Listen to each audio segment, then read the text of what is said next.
No. Yep. Transitioning over. All right. Hey, what's up? Hey, welcome in, Pug. Welcome in, Magus Zeno, whatever your name is. I've always depended on the kindness of Zenos to get me through Final Fantasy 14. I accidentally had the stream set up as Final Fantasy 14 wrong. It's D&D Night in America. Welcome in. How's everybody doing? Are we doing good? We doing good? Feeling swole? Hello and welcome to Wrath of the Godkin, the D&D campaign where, yes, we've had Oswald, but what about second Oswald? Say hello to Ronnie the Bugbear Fighter, Waylon the Human Paladin, Oz the Kenku Wizard, Kelken the Furbolg Druid, and Affinity the Tiefling Bard. Our heroes are experts at getting themselves into trouble, but before they do exactly that, let's remind you viewers at home what happened previously on Wrath of the Godkin. Last time, the party prevented a kidnapper from stealing away Oz in the night, shackled their hands and legs, and put them in Way's zone of truth, just like Wonder Woman. The kidnapper was disguised as a friend of the party named Polly, and the real Polly was a little bit peeved about that. Way questioned the kidnapper until the kidnapper revealed that their name was Calexis, and that they had been tasked by a powerful master to find Oz, because Oz was the key to the master's plan to live forever. Big info dump there. Calexis attempted to escape by Misty stepping out the window, but immediately fell 2 stories, injured themselves, and went prone. Not the best escape plan. Roddy leapt out the window and used them as a landing pad, grappling them to the ground. Wrestling move. Kelken in elk form, aka Kelk, busted through the window and landed nearby in a threatening manner. Finn also jumped out and landed on her elbows in a much less threatening manner. Once Calexis was back inside, the party removed a magic amulet from around his neck, which completely changed his personality. The formerly secretive spy became innocent and empty-headed. Upon removing his mask, the party found that he looked identical to Oz, another Snow Owl Kenku. No further interrogation proved useful, as removing the necklace also seemed to erase the Kenku's memories. He would only say that he preferred to be called Cool Butterflower henceforth, and that he wished to return home, even though he was not sure where home was outside of a general vibe. The gang does child abuse. No. Oh, The next no. morning, Cool Butterflower shared breakfast with the party, but kept insisting that he be allowed to go home. Ronnie was concerned that something bad would happen, either to him or someone else, if CBF, as he's commonly known, was left to his own devices. Ronnie suggested that Polly look after CBF, but Polly refused, telling Ronnie that she was sick of being treated like a second-class citizen who could be bossed around but kept out of important discussions. From Polly's perspective, it made sense to let CBF run free to do whatever they wanted now that removing the necklace had rendered them useless. The other party members seemingly agreed with the sentiment, and Ronnie stepped aside, letting CBF wander out the door. Kel sent a hawk familiar to follow him and report back on his travels. Ronnie was upset by Polly's refusal to cooperate and went off alone to think for a while. Kel and Finn went after Ronnie to check on them, while Way and Oz took CBF's magic necklace to Aloquatius's magic shop to get it identified. I gotta remember that. I forgot that happened. Al told them that it was of ancient design, but recent make. He asked them to leave it with him for an hour, so while he attempted to identify the necklace, he could take some extra time with it. Waylon agreed, but warned them to be careful with it because they weren't sure what it would do. So Ronnie appreciated that Finn and Kel came to check on them, and the trio discussed their differing points of view on the Polly situation. Finn was of the mindset that it was all right to let some people go without worrying about protecting them, while Ronnie believed that every person deserved their protection. Kel suggested to Ronnie that as a single person, there were limits to what they could do to help others, and they should accept that they had already done many good things. Ronnie suggested this meant that they would just try to even harder to help everybody. Hey, welcome in, Dangarangus. With the conversation reaching an impasse and Ronnie slightly cheered up, Ronnie heard an ethereal voice calling to them from the Temple of Those That Remain. Following the voice to the swamp, Ronnie was contacted by Nometary, the god of wanderers, one of those gods that remain on this plane of existence, having escaped from being sealed away somehow. In an attempt to help Ronnie understand the limits of control, Nometary lectured them on what it meant to trust in others, but Ronnie did not appreciate the advice, considering it frustrating and condescending. Finn enlisted Kel to help Finn score a performance gig at Crackerjack's Cabaret. The duo met the manager, Goblin Hooba Dooba, with Kel posing as Finn's bodyguard. Finn wowed the manager with a trick and got a performance slot scheduled for midway through the bachelor party later that evening. When the party reconvened, Kel's hawk returned with news of what he had seen when it followed Cool Butterflower. CBF had rented a rowboat, rowed out to sea and been snatched up by a gigantic green dragon. Now, before we get started, just a reminder, you can donate to change the outcome of the game, and the rewards are listed right there on screen below my face. Here we go. It's Summerfire 1 stat at 10 a.m. and the bachelor party is 10 hours away. How will the Sahooligans spend their day? Now, Kel has not relayed the information about the dragon and Cool Butterflower to the rest of the party. The party is meeting sort of in the center of town by the lake, and just sort of reconvening after. I forgot to say that Wei and Oz got ice cream and haven't told anyone that. So they might be a bit We sticky. didn't just get ice cream. We got every single snack that was at the stalls. You had a sampler. You had a sampler platter. It's very, very clear. Ozzy has been snacking on something. Yeah, Many things. If you had chocolate, it is everywhere. You are no longer just a Snow White Kenku. His beak is very sticky. Okay, so yeah, we're good to go. Kel, you've just now received this information. So you guys might notice that Kel, having communed with his familiar, might look a little bit like, what's going on here? So Yeah. We can take it from that point. Kel does just look very confused, and then I think doubly so when Ronnie returns and is like, I just spoke to God. So he's just like in a tizzy right now and he doesn't know where to start. It's like, what? You spoke to who? I saw what? What's Yeah. wait, hold on. Two info dumps happen at sort of the same time. So Kel, make a charisma check to see how you Oh boy. handle this. Saving throw or just a check? Just a check. Why not? Thank you. -1, let's go. Nice. Okay. All right. You take a deep breath and you're like, I think the only thing I know for sure is dragon, and maybe I should tell them that because I have a feeling that they would want to know that. Right. So my hawk got back to me. He was tailing Butterflower for a while. This child literally took a rowboat, rowed out into the middle of the ocean. I thought he was gonna drown. I was really scared. I thought we'd killed this child. But then a dragon swooped up and scooped him up to somewhere. My hawk couldn't quite follow, but yeah, that was just a very bizarre experience. What? I'm sorry, what? Wait, Yeah. wait, what scooped him up? A big bird. It was, You're Oh, just a gonna bird? make a deception check against Oz. Oz, make a wisdom saving throw, or make a wisdom check to see if you can understand what. Yeah, you're not buying it. You heard dragon. That's the one word you understand above all besides dog. You know exactly. You're like a little kid who heard presents.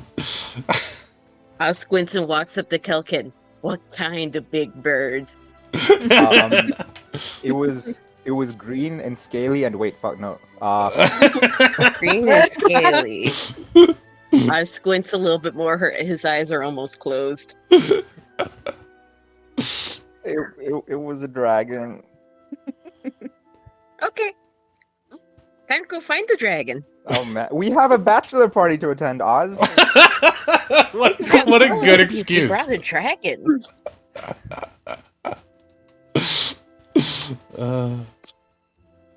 I don't think that would go really well for you, Oz, considering that Kelkin told us that it just got eaten. I'm pretty sure, the other you. I mean, Not eaten. It specifically seemed like it was there to take him away. It didn't just like snap him up in its jaws. It just like picked him up and flew off. Dumber me can be friends with a dragon. I can be friends with a dragon. I hate that I follow that logic. hard to argue. Jury's not out if that's a friend. That might be his shitty dad. Even No. better, we know his kid then. Yeah, but he's a shitty dad. A dragon. But do you want to meet a shitty dragon? I thought you wanted to meet like a cool dragon. A cool Aren't all butterfly. dragons cool? I don't know, like shitty dads. I don't think shitty dads are cool. I mean, giant fire-breathing lizard with flappy wings. I think they're all pretty cool. Mm. What if he Yeah, wants but to like, eat you? yeah. Then I kindly ask him not to. Hmm. What if he That's says not no? how that conversation goes. No, I think that's how that conversation would go. He would then proceed to eat you. Yeah, the next No, step. no, would then be- I breathe fire and he thinks that's really cool. And then we get along. No, he doesn't think that's really cool. Remember how I keep saying he's a shitty dad? Why do we think the dragon's the dad again? Why? I don't know. He's Finn, put talking down about your a puzzle tea. master. I mean, even if that's not the dad, and the dad has a dragon in its employ, that's quite bad for us. But no, that tracks. I was just talking to Al at the magic shop, and Al said that it was really weird because the necklace was ancient magic, but this couldn't be more than 20 years old. There's a logic here, right? Why Well, would dragons the get magic real old, though. exactly? He said that his dad gave him the necklace. Probably because his dad's the fucking dragon. Wait, no, if dragons get real old, then why would a dragon make something and just use it right away? Wait, what if his dad imprisoned the dragon? We need to go save it. That does sound like a shitty dad thing to do, I guess. Okay, yeah, you The got me dragon there. would have no choice but to be our friends if we saved it.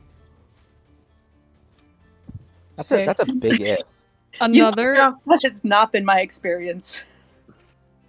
How many dragons have you met, Ronnie?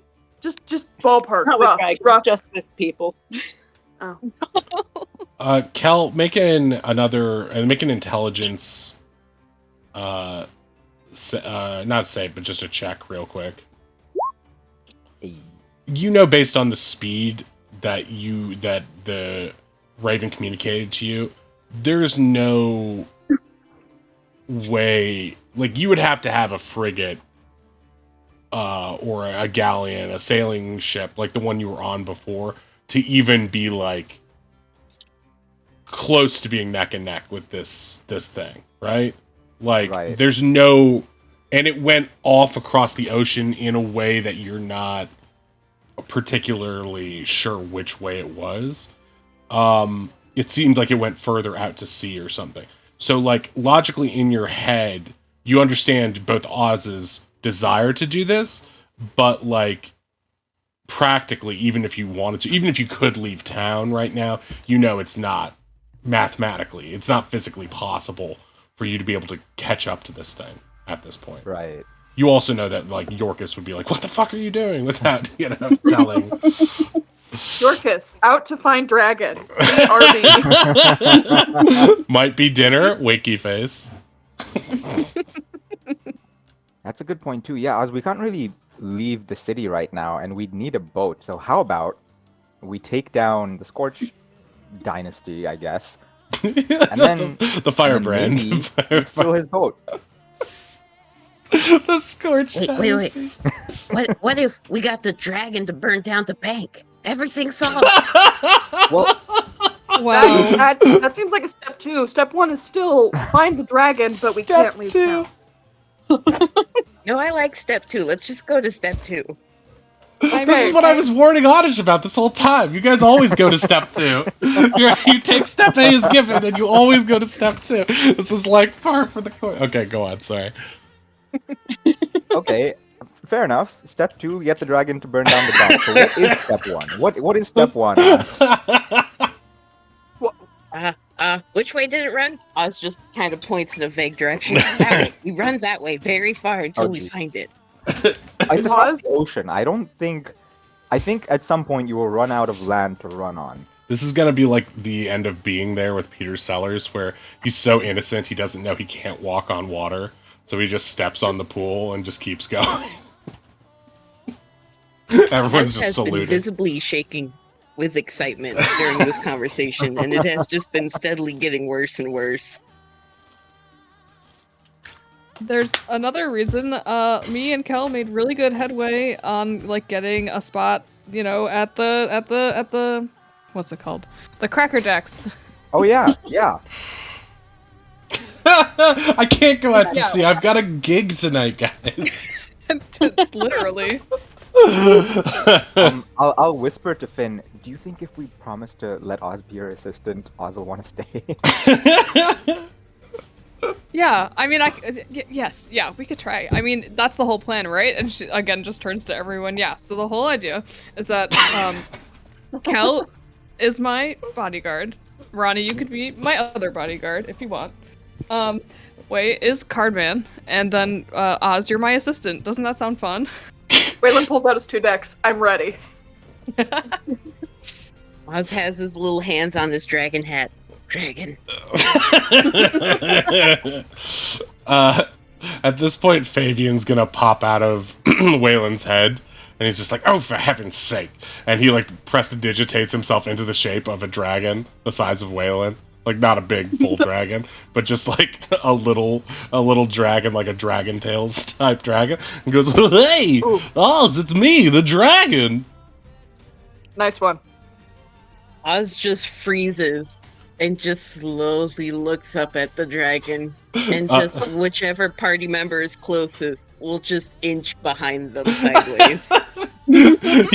He's looks like Magellan from Eureka's Castle is what I'm picturing. Just like a big puppet, goofy dragon. Basically, to anyone else, looks like a costumed character from Disneyland, and is just sort of like doing a dumb like hula dance to try to entice us. Well, let's be friends forever. Do you know this dance? He starts shaking his tail back and forth. Wait, could you please put the ghost back inside your head? I'm not a freaking Okay, ghost. I'm a dragon. I mean, what a clever lad. Yeah, Fabian, I don't think about it. Ugh, forget it. He takes off. He somehow takes off the prestidigitated head of the costume, so it looks like a dragon body with Fabian's head sticking out. I'm going to the secret tunnels under this place for a smoke, and then pops back into your head. Excuse? There's tunnels?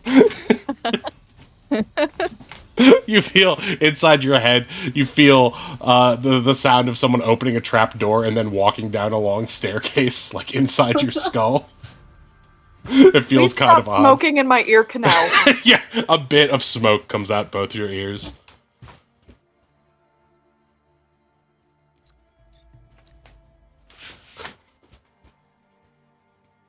I've broken the game.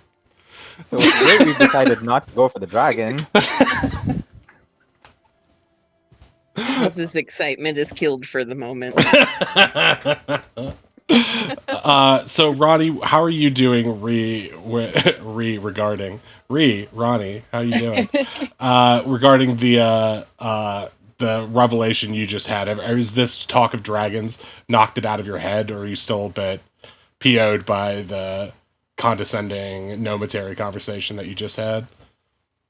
I don't think it's knocked out of their head, but they are seizing on the opportunity to be like, great, mission, focus. Yeah, anything task? else? I Got love it. task. Right. But it's definitely like still percolating sort of in the back of their head. Gotcha. But so, like that's great. That great job getting us at it. Do we need to do anything before then? I mean, we need to get our covers straight. Ronnie, Kel, you guys don't have to lie. You are there to protect Finn. Right. So you got that going for you. Just look big, just look tough. Don't say a thing. Problem solved. I will keep Right. my mouth so shut, you have no idea. And stay by each other so you can, like, bless your guidance or whatever as needed.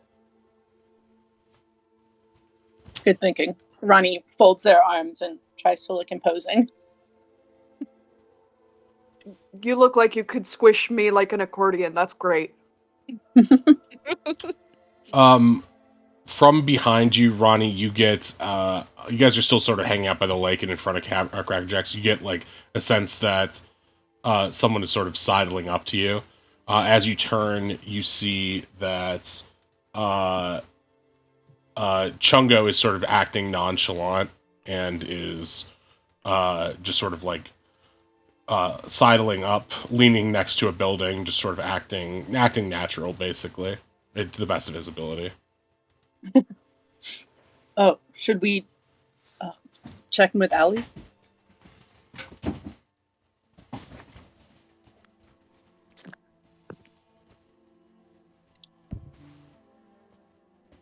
Wanna go?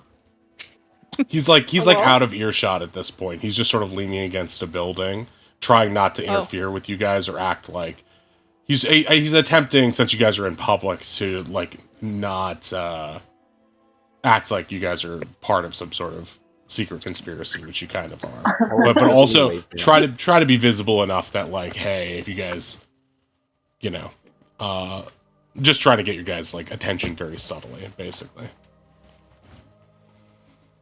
You guys need me to message him and ask anything? Oh yeah, ask him what's up. All right. Oz will send him the message, "What's up?" Hi. Perfect. We was just wondering what you guys' plans for the day are. We wanted to touch base about you know, catering stuff.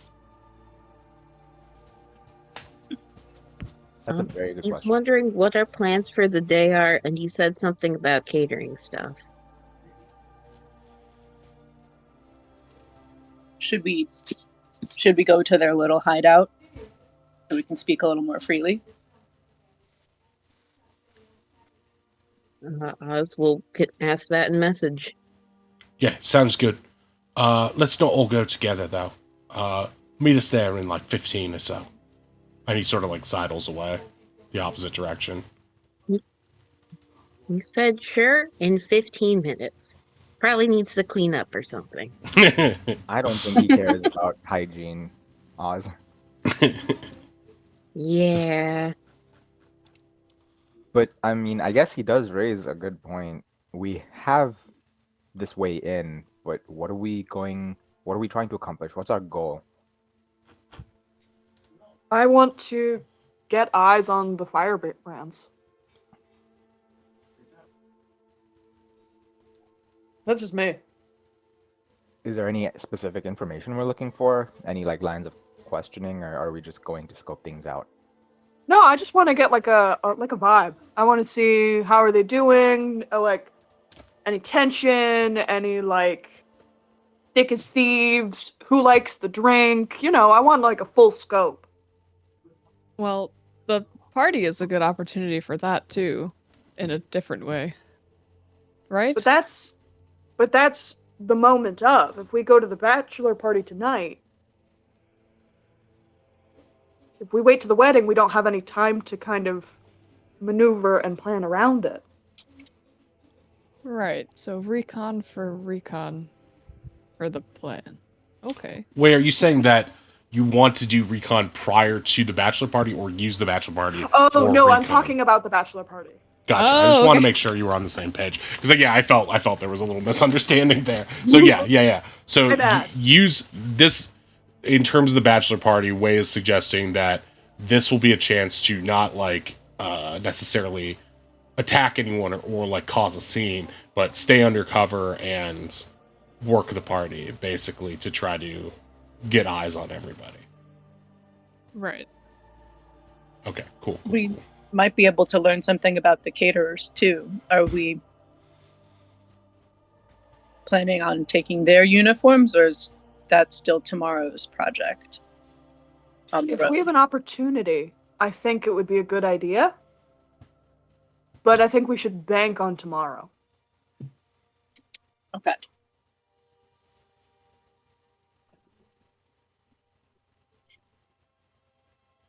Agreed. All right, so you guys you've got the full day. You've got a couple tasks to attend to. Is today the day that you were going to get the jewelry, Finn? I think. Oh yeah, it is. And so in about an hour, Aloquatius will have theoretically completed his work on that. So you've got that, the necklace, basically identifying the necklace. in 15 minutes, you're supposed to talk with Chungo, and beyond that, you've got, from now, you have about 8 hours until the bachelor party begins. So you do have a majority of the day to do what you wish in terms of whatever. And you do have some quests available to you, but you probably want to like pace that out in terms of like what you want to accomplish, and make sure your timeline is good. So yeah, you have the full day at your disposal, and you can continue plotting out how you want to go about this. I guess when you speak to Ali and Chungo in a little bit, it might help for you guys to, since this is sort of a heist type, Ocean's 11 type scheme, to start. I definitely have a timeline on my side of the screen, just above the table, of like what happens when. So it might be helpful for you guys to like either create a shared document or individual documents of like, okay, here's when we're gonna do this and that way you guys can like execute your plans to fruition. And also that's a good way of keeping your NPC pals on the same page. All right, so you guys gonna just kill time and chill out until you meet up with Chungo? I don't think we have much time to do anything else in 15 minutes, really, right? Right. Unless I can run and get my jewelry. Sure, you could do that pretty easily. So you're gonna go over to Seafair Bazaar, and you're gonna go over into the jewelry guy's tent. She just leaves without saying anything. Zoop. Wait, what the hell? And let me pull up his thing here. Okay, so this is Lonai, the Goliath. As soon as you walk in, he goes, "Let's make you sparkle like a queen." Oh, wait, yes, I remember you. He pulls out the pendants, the gold rose pendant that smells like a fresh rose due to its incantation, and he's going to hold it up to you in that way that jewelers do. So it's like he's like cradling it and gives it to you for inspection. From what you can tell, it seems to fit the bill.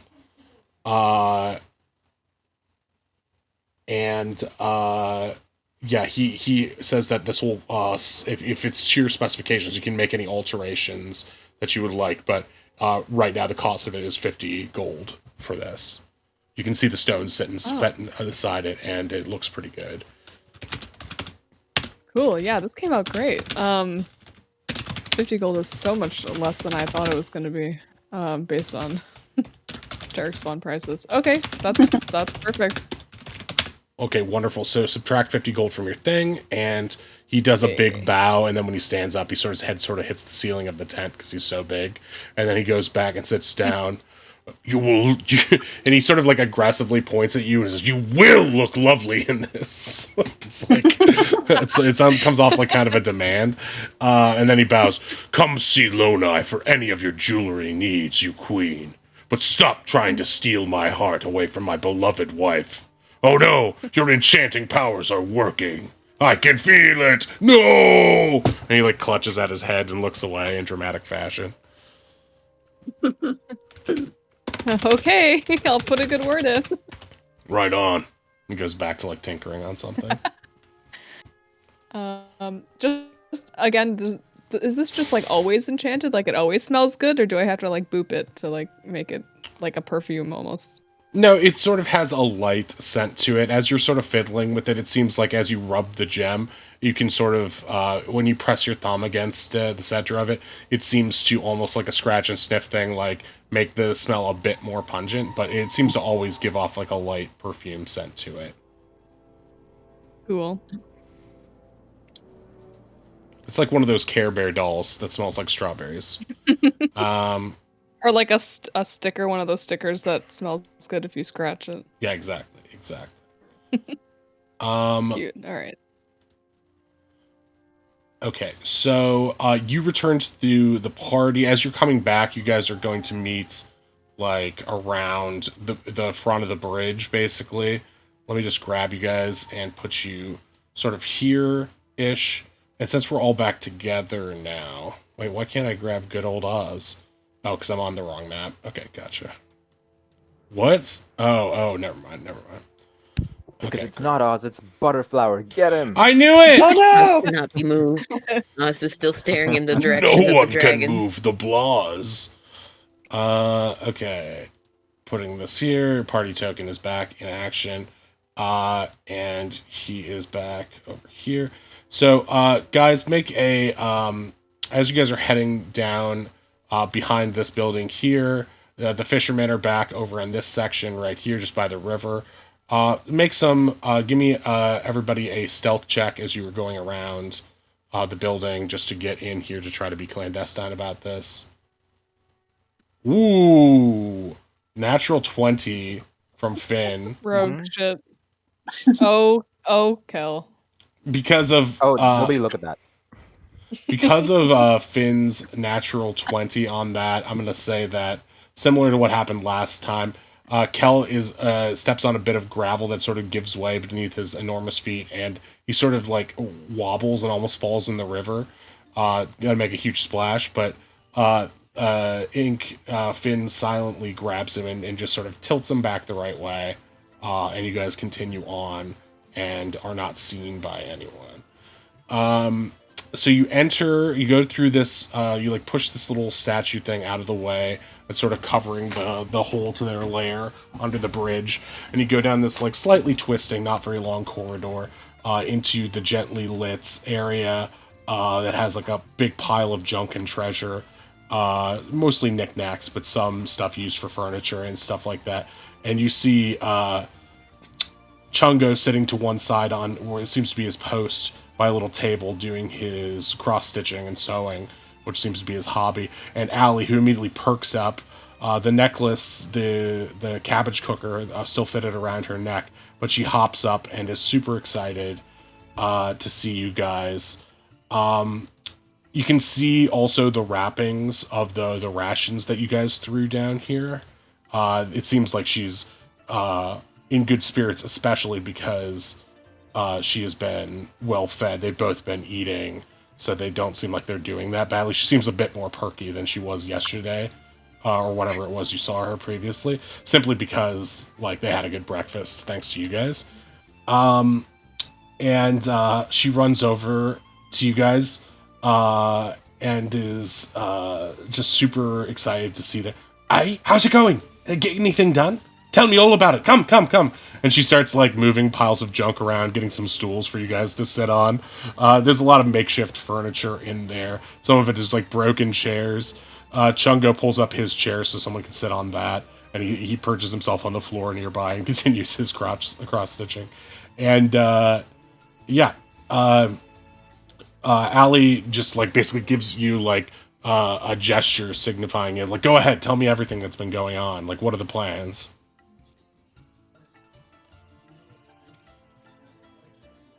I'm a bodyguard. All right, that's good. That's good. But what about the caterers? Have you decided what you're going to do with that? We're scoping out the bachelor party tonight. We might take some uniforms. We're planning on hitting up the road tomorrow to pick off whoever on the road. Oh, all right. So you're not going to try to stop them now. You probably don't have much time as they're coming down the road probably in a couple hours. So yeah, all right, that makes sense. But you don't think you're going to blow your cover by going into the bachelor party tonight, do you? Oh, we're clandestine. Looks at the rest of the party. Yeah, we have really excellent alibis. Yeah. All right, I'll trust you on that. Now, so if I understand correctly, tomorrow afternoon, I believe she looks at Chungo for support on this. It seems tomorrow afternoon, and Chungo chimes in. No, it's like it's more like noon, just exactly at midday. All right, right. So tomorrow at noon, the rest of the catering crew's gonna come in, and it seems like the chef, the main chef, what's his name? Chungo looks at like a little scrap of paper he's got. Like it looks like a very, very filthy scrap of paper. He says, says here, Carsoni Heckles, Fire Genasi from Oasara. He's got 3 caterers. You remember now that this is also lines up with the weird drawing that he gave you previously too. So he's explaining that the chef is some hotshot fire genasi named Carsoni Heckles. Everyone's coming in from Oasara, which you guys know as sort of a desert town across the southern forest from where you are. And apparently there'll be 3 kobold caterers as well, and 1 tabaxi. Also coming in with them, it seems like there will be some belly dancers, tiefling belly dancers, and 1 Summer Eladrin, who is kind of a big deal from Oasara. It's sort of like the main event of the bachelor party. Her name is Renau. And so there will be those are sort of like the more lascivious, or not lascivious, but that's like the sexy act for the night, in lieu of like I guess would be a strippers at a human bachelor party. You know what you have to do, Hank? Yeah, right. No, that wasn't the point. That wasn't the point. I can see Finn, though, being like, oh no, now I have to be the hottest one. It's like, no one said that. But, I mean, it's we're all thinking. No, we weren't all thinking. I mean, yeah. Everyone except for me's fault. She immediately changes her outfit to expose her midriff. What are you doing? It's not for 8 hours. I know, but I want to be ready. Starts doing crunches. Okay, so that's who's coming tonight for the bachelor party. And he's not really sure. He just knows it's going to be a bigger group, like maybe 5 to 7 more at least coming tomorrow, and a bigger troop at around noon on what would be Friday, but is not Friday because of my strange compulsion to make up a calendar. So today it's Stat, aka Thursday. Tomorrow it's Ale, which is Friday. So on Friday at noon, at Ale at noon, it will be time for the caterers to arrive. I'm just realizing I'm probably blowing out people's ears because my voice is still set up large from last time. Set large, loud, not large. Let me bring myself down a little bit. Okay, there, it should be a little bit better. So anyway, she's going to turn to you, Allie's going to turn to you and be like, just the party in general, and be like, all right, so here's the real question. What is it you want me to do? Because, you know, I got skills. I've got this, I know, which is a liability. But if there's anything you want, I assume you want me there for the heist itself. I'm good in situations like that, you know? Sort of a master thief.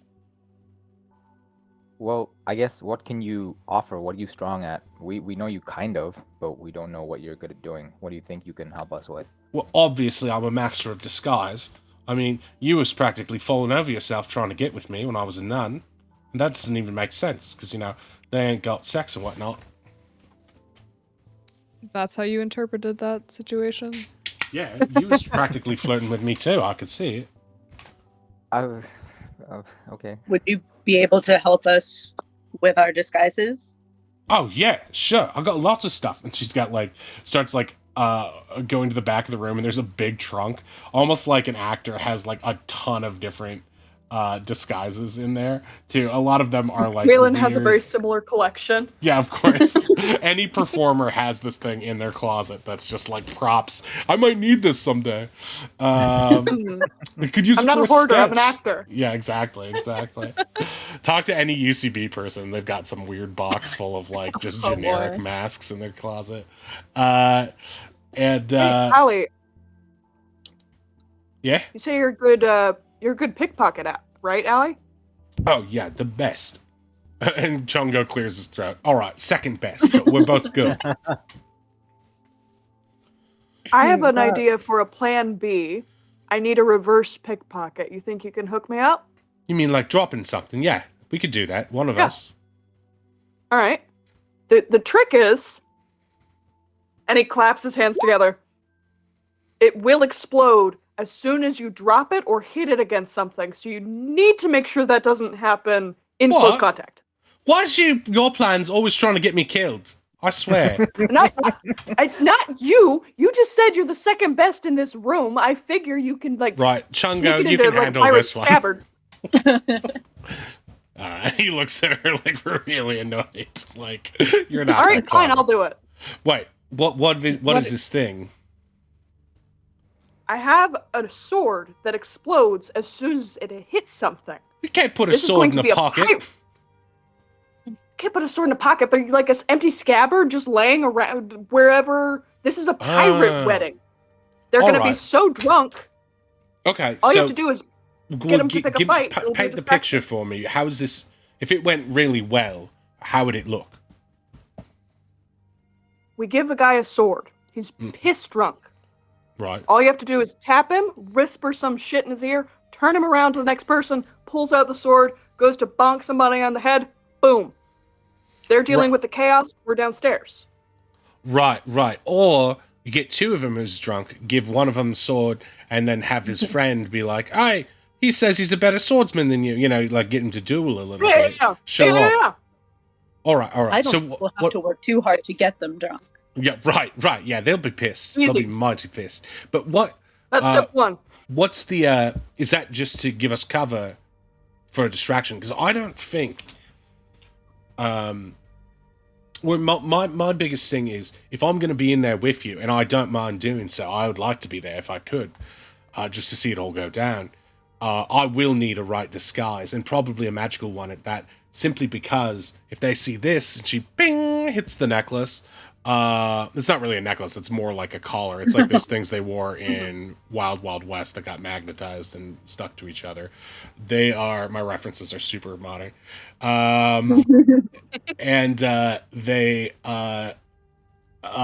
they get a whiff of this, then, I'm going to be in handcuffs once again.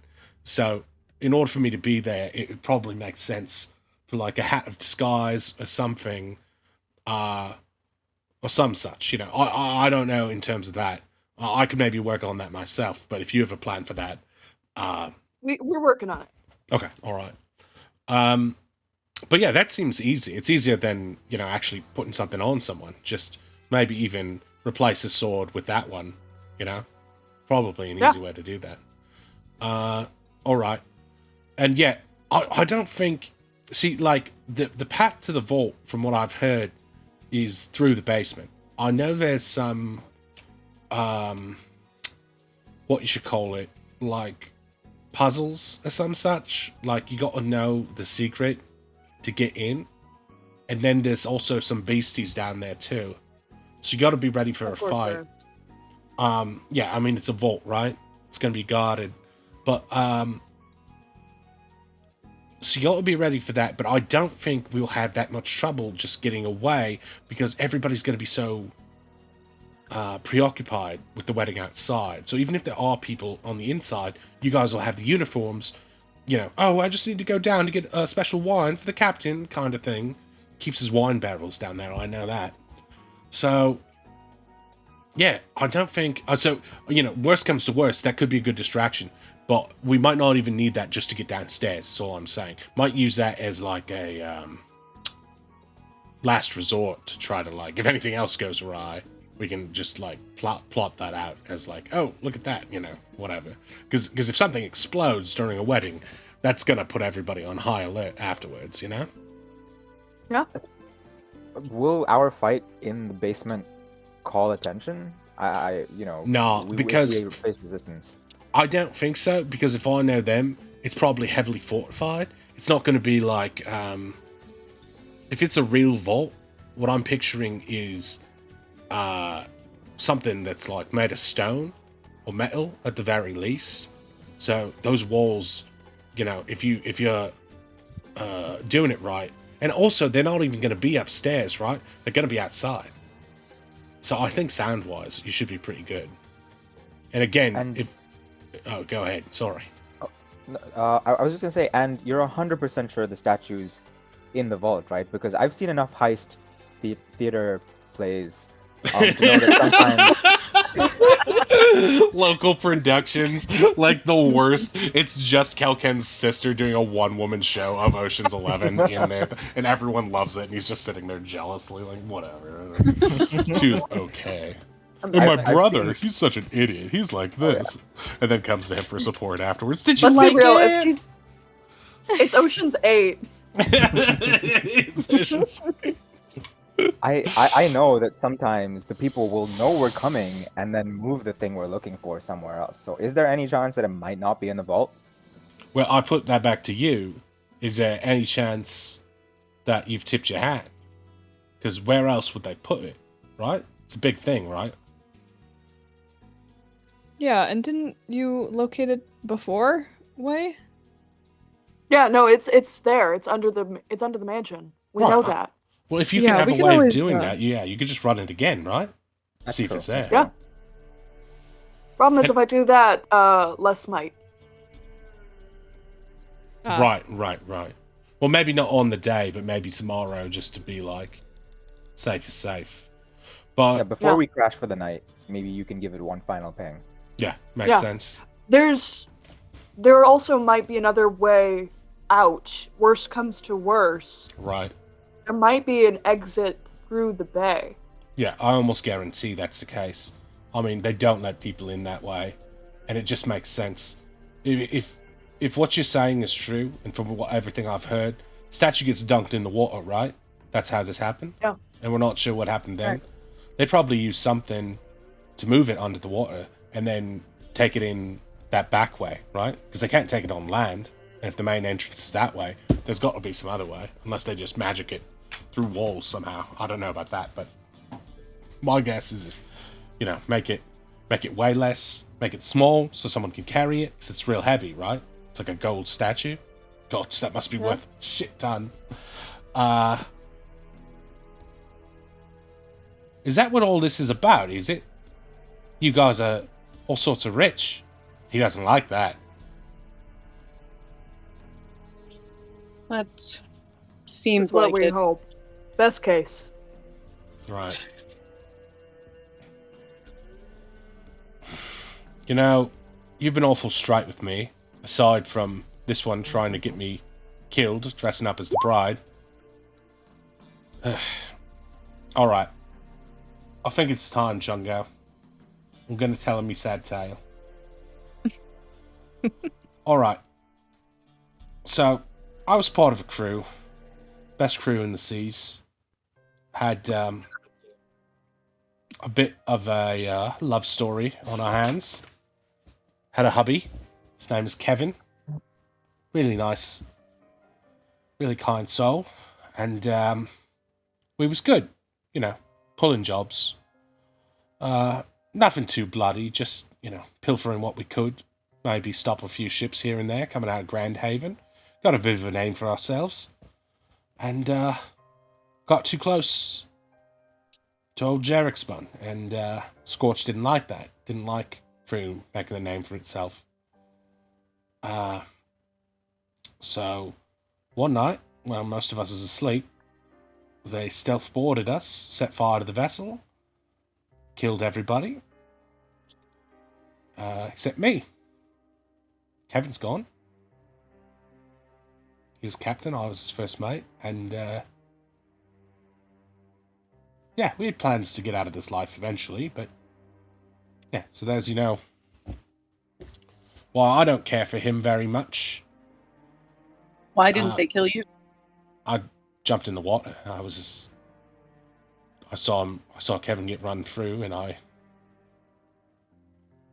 saw the boat burning, smoke going up in the air, and I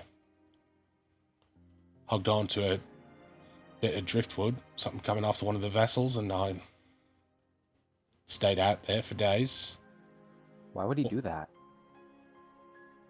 Jealousy, I guess. Doesn't like people encroaching on his turf. Maybe we were doing something else he didn't like, messing with one of his deals, robbed the wrong person. There's lots of reasons. Pure spite, could have been. But from what I can tell, they had enough information on us that they recognized me. I guess the shock of red hair, maybe my sterling personality, makes me quite memorable. But yeah, they didn't want to kill me right away. They just wanted to torture me. So yeah, he's not a very nice guy, is he? You can see that she's trying to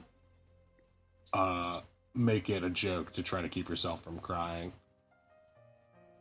Well, if it makes you feel any better, we have it on good intel. If no one intervenes, he's about to enter a loveless marriage and probably die before his wedding night's through. Right.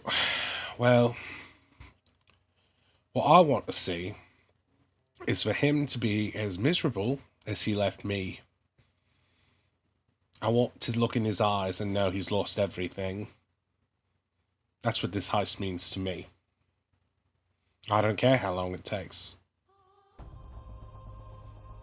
But yeah, you lot, you treasure what you've got, even if it's just your crew, loved ones or not, because it can be taken from you. Just remember that. Sorry for your loss. Thank you for telling us. Yeah, whatever. It's fair is fair. You've been upfront with me, I guess. Just no more plans trying to kill me. If you so please. No Okay, more. to be fair, I thought he was like your ex, and I thought you'd want to like run him through. That's alright. You know I did you guys wrong to begin with, so... No honor amongst thieves, or some honor amongst thieves. Can never remember how that goes. But, yeah. We'll do it for Kevin. And for me, and for Chungo, and for all of us. Hey! Not to change the subjects too much, but... Did you get, that picture box thing from your bank friend? Not yet. He confirmed its existence, though. We know for a fact that is something we can use, and I think he's gone to go do some more investigating on that. So we have a lead on that. Yeah. Alright, Would it yeah. be good to bring that tonight? I don't I don't want them to. I don't want to tip our hand. Right. Yeah, true. Or get it stolen. Get it confiscated. That could be even worse, you know? That's an expensive thing. He probably doesn't have that access to that many of them. That's a good point. I suppose we're not exactly looking to ruin Scorch's life with a little bit of blackmail. Right. And we don't even know if it's a one-time use thing, right? Can one take one picture and then... You're gonna have to ask him that. Yeah. Yeah, I'm not sure. I just know you can get pictures off it. Pictures and then what? Like to keep? Like a painting? I think so. But from what I know, you got to get somebody to process it. Like, you have to send it away. Like, by Tiquasil. So it won't be How long's like... that gonna take? God, I don't know. Can't they do it at the bank? If they have the photo maker, then Yeah, it's possible. I'm not sure how it works. Chungo's the one who heard about it, but we only know what we heard through, drunken whatever. And the guy who's drunk about it, banker, didn't sound like he knew either. He just sort of, was bragging about it. It's a new thing. Gnomish, I guess. What I wouldn't give for one of those Fucking would completely gnomes. change the way I take notes.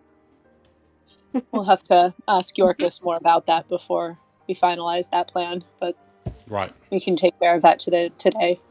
Sure. All right. Well, just let me know what you want me to do. I'll be on standby. And yeah, and if it was you who'd been feeding us, we appreciate that as well. Wish we could come join you up above, but with the explosion thing and all, it's probably safest if we stay here for the time being. So right, off you go. Do your thing. And yeah, send someone down here, or just look out for Chungo if you need anything. Will do. I will toss her a ration and say, "Careful, this one's explosive." Right. All right. I'm back to liking you, but it's a scary kind of liking. All right, off you go. I guess before we leave, do you want to try dispelling the magic on your collar? I know it's a risky move. I don't know how desperate you are to get that cracked off, but I mean, if you got a ways of doing that, we might as well. I just straight up have dispel magic. I don't know if it'll work. I don't know if it'll set down a countdown, but it's your call. It's your collar. All right. Look. I'll be much more useful if I don't have this thing on me. Right. Rest of you out of here. Leave me and the big hairy one. Well, the other big hairy one. We'll do this. I guess if Wheeze explodes, then nice knowing you. Are you okay with that, Kel? I'm fine with it. We gotta try. Chungo looks Oz like he doesn't pulls want to out his leave. healer's kit and gives it a little shake, like, if you explode, I got you. Right. All right. And if this does work, I want my 50 gold back. Ha! Oh, Now you're look learning. who's becoming quite piratical themselves. I like that. All right. Yeah, deal. You saved me life, 50 gold. That's about what it's worth, right? Yeah, I think that's a conversion rate. Yeah. You got it. Whenever you're ready. All right, so Chungo's going to give her a look, and she shoos him outside. The rest of you guys are going to head outside, too, right? Yep. Okay. Yeah, I'm She, gonna be ready to run in if they need a heal. Okay. You might want to seal the door. That won't Seems to stop be- Ronnie. Yeah, up to you guys whether you want to seal the door in case this explodes. I mean, probably just for volume, right? Just in case. Oh, yeah, good point. Okay, so make a strength check if you want to shove the thing back against the wall a little bit. Sure.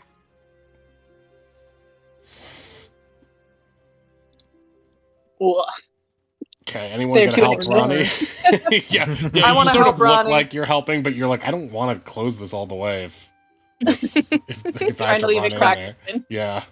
Do you want me to roll it to help? Yeah, you can try. Either way is fine. You can give Ronnie a help action. Oh, geez. You both are like struggling with this. Oz and Finn are just staring at you, We're trying not to missing make a on big either deal side. out of it. What's wrong with you guys? Against Can I roll one too? Yeah, go for it. Okay. Okay, so you just sort of like tap it with one finger and it slides back into place. Like it's not clear how this happens. Just looking at We the loosened book. it I'm for right. you. Yeah, it must have been in Uh-huh. like a ditch or something and it slid in. You got some WD-40? For flavor, no one notices that Oz is like levitating it back into play. Just silently concentrating. Okay, Cal. So Allie's like standing, sort of like, I'll stand over here. So her body's like mostly behind the pile of junk in the center of the room, like a pyramid. It gives you an odd flashback to the witch's pyramid, the last time you almost died, and you're like, "Ugh, not gonna think about that. And so she's like 3/4 cover, and like covering one eye, squinting, looking really nervous. Are you gonna cast the spell magic? Yeah, I will. I'll touch the necklace. And do you want me to put it in chat so you know exactly what it does? Sure, or- yeah. okay.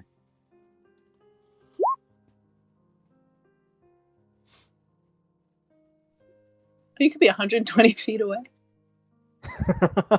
I didn't realize I could be, but you know, this Yeah. feels I was more like, why are you heroic. touching it? That's not good. feels more heroic. Do you want to retcon that, or do you want to? No, this feels heroic. It's fine. Yeah, okay. So you touch the necklace needlessly, as you make with one hand while you make your somatic expressions with the other. And as you touch it, the incantation takes hold, and you can feel a warble of energy surge out around the collar, and sort of like an electric the thing of bolt electricity sort of like move around and shake the collar. You can feel it starting to like looking like it's about to detonate, and it just begins to shake on her neck, and she begins grabbing at it compulsively, and then suddenly goes and cracks in half. The gem inside it that was going to cast fireball around her neck suddenly shatters and breaks, and it just falls off her neck. Holy shit, that worked. Holy shit, it worked! She like grabs you and hugs you and starts kissing your cheek. Oh, you big, hairy, wonderful whatever you are. I've never even seen a thing like you before, but you're lovely, lovely. You saved me neck! You literally saved me neck! She like leaps up and like tackles you. Caligan is like blushing violently. Make a strength save to see if you hold her up in the air or if you get knocked over by her. Not going to go well. Yes, you grab her and you hold her up. You're sort of like arms around her waist and like an awkward, oh my god, I'm touching a lady, what's happening right now? And she hops off, gives you like a smooch again on the cheek, and starts dancing around. Chungo, get in here, I'm alive! Everyone, I assume, runs back inside, and she's like dancing around. She like finds a scarf and wraps it around her neck. Look what I can do. I can wear this, no problem now. She's like being a real idiot, dancing around the room. Chungo starts like slapping his knees and doing ham bone, and they start doing a little percussive dance. She picks up a pot and a spoon and begins to like bang on them, and they begin to like dance. Like Kelkin holds his ears over his hands over his ears, and like, guys, I think you can come back in now. Hey. Are you dead? What? Yes, I'm dead, so. love. Thank you. You already got one. Are they ghosts now? Do we need to leave? Oh, look at the little one. Yeah, we're ghosts. Boo. Wow, Can I- Kel, that's like really powerful. Damn. I Yeah, great wasn't job. sure if it would work, but thank you. Yeah. So you can be brave. She like pats him on the back. It's kind of like The most backhanded. See, you can be someone who doesn't suck. I told you. Wait, when was that? What do you mean? What do you mean? What do you mean? Can we pick up the collar? Yeah, it's Do you like think? Do you think Al or Finn, maybe your jeweler friend, can tell us anything about? Maybe not the jeweler friend, since this is probably illegal to have. yeah. I don't think Maybe- you'd be helpful for many reasons. Wait, what about Balfour? You think Balfour could make it shiny and new, and we could like make a fake cabbage cooker? oh, that's so clever. Oh, That's me saying that, not any character.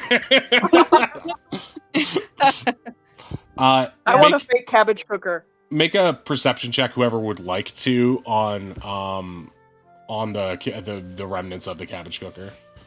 Based on what you see, oh, and Ronnie, yeah, you get this perfectly. So it looks like it has been noticeably, like, it looks like it is a shade darker now, the metal of the collar. So it looks like it is visibly not enchanted right now. It seems that there was a clasp in the center of it that has disintegrated, and it makes you think that probably there was some sort of enchanted gemstone inside of this thing that held the spell that was going to go off and explode. Like, it wasn't a blast rock activated detonation device. Dispelling it proves that it had some sort of enchantment inside of it. And so whatever, in dispelling the magic from that gem that was inside of it, you essentially broke this clasp, and so the two halves of it have fallen apart. And so in order to make even a fake one or an airsats one, you would probably need to find a way to replicate the look of that clasp, and either put something in there and just sort of weld it together. It probably wouldn't be that hard, but you would just need probably an artisan to or craftsman to sort of Like I didn't say, see that Oddish went to get a ice friendly cream for himself blacksmith. in real life. I wish we had cameras for that, just so we could see him disappear and come back with a big bowl of ice cream. Or like A somehow bowl, someone excuse you, I got a tub. a tub. Oh Hey. yeah, not enough time to get the bowl. We just got to get the Ben and Jerry's. That's hilarious. Okay, I just wish you just reached off and someone had just handed you like a pre-made sundae. That had just been But in like a trophy. yeah, yeah. A big Mario Kart trophy. Like ice cream. I bet between Balfour and Al, we could make this at least look functional again if we wanted to. I'm just saying, I think this is gonna come in handy somehow, somewhere. Right. Like, can you imagine? Also, it's like we have the little one. She points to ours. Say they're gonna cast like a fire spell on me neck, right? Because they still think I have it on, right? Huh? Well, that's an interesting thing. Are they gonna know that I don't have it on? Can I like can we make like checks to guess? This would require. This is going to be a hard one because the thing is already damaged. So it's going to be like the magical components of it are damaged. But I will allow you guys to make checks on the busted thing based on like the remnants of the gem and just general arcane knowledge. So do an arcana check on this thing with a high DC for this. Ooh. That sounds about right. Ooh. Hey. Oz is still distracted. Kel, you're not sure. But based on A for effort. you have no way of knowing because you know that you've already dispelled whatever it was. However, you think that they have some way of detonating it from afar, so it's possible, but again, you don't know. Well, if they do track it, at the very least, we should truck it out of this place. We don't want to leave them right here if there is some sort of tracking spell on it. Well, if I could find it based on location, they would have already found me, right? So it can't be like that. That's true. So maybe they those can. guards are dipshits. They yeah, could. That's true. But think about it like this. We go down into the cell, we threaten to like kamikaze if the guards don't let us through. We could like fucking try and put it on Scorch's neck. We could try to hijack the caterers. Come on, the possibilities are endless here, people. Yeah, you're right. In terms of pranks, it could be very useful just to have a fake one. Even if it is just around me neck as a diversion, so then when they try to set it off, we're like, sorry, punks, and just run out the door. Also, can you imagine the look on Scorch's face if you run into each other at the vault and he gives like a huge monologue and he's like, time to die. And then Right. nothing happens. Yeah, exactly. Just being able to pull the wool over his eyes there. It won't quite avenge me, Kevin, but yeah. I like what you're thinking it. And thank you again for doing that. You didn't have to. You're looking out for me. I appreciate that. We're definitely square. Ooh. Hey, you're 50 gold, right? I mean, I feel kind of bad asking for that now. No, fair No, is take fair. it, Kel. She pulls out Ask a for more, Kel. gemstone that looks like a sapphire. Been saving this. She flicks it to you. That's about 50 G right there. Thank you. I appreciate that you're a woman of your word. Yeah, that's me. Always a truth teller. Oh, but also I need some donations for the children. Fool me once. She starts laughing. All right. Maybe not the best of schemes now that I think about it. But it nearly worked, didn't it? Yes. I think it did work. Sure. No comment. All right. Well, I guess the only thing left to say is, if this all goes as planned, we got one last agreement. I get to give that little one a piggyback ride if we make it out of there alive. Deal? What? That's up to Oz. Yeah, Alright. that's a consent thing. Piggyback ride? Huh? Oz's little ear feathers are just fully back. Oh, he's a scaredy bird, ain't he? I love him. Finn's gonna whisper, "You can pretend you're a dragon." She's running around you. I don't like her though. Okay, super valid. Never mind. Oh, all right, I feel all like right. she's gonna drop me or use me to steal someone's money. Sounds like we have a deal. She hasn't heard any of that. Now that she's fully convinced, you guys are free to leave and head out should you like to. It's about an hour later, so it's about like 11 a.m. now. So yeah, if you want to go back and talk to Al, you probably could at this point. Yeah. Do we? Wait. Oh, guys. Yeah. You want to pull off? What if we did a heist within a heist? What? Elaborate. Guys, we have a Wait. necklace that the dragon is probably tracking, right? Yeah. You following me? You tracking me? Dragon? Oh yeah, right. Wait, the other Dragon's necklace. tracking it? I didn't even think of that. Probably. What if we leave it Oz in looks very Scorch's vault? excited. Wait. This is an awesome plan. We leave it in Scorch's vault. The dragon comes to pick it back up. The firebrands get attacked by a giant dragon. Who's a shitty dad. That's Or terrifying. Why would we want a dragon here? Wait, that's not. In the firebrand's mansion. No, dragon's notorious versus for pirate. attacking one thing, feeling satisfied, and leaving forever. Yes. I don't.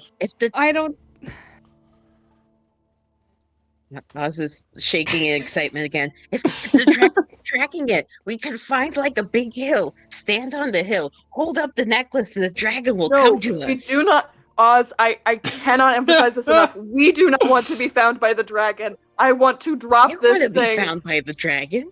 You do not. You see what you did? He was I just do. calming down, and now he's getting riled up again. Yeah, no, you're right. No, this is great. Let's go do it.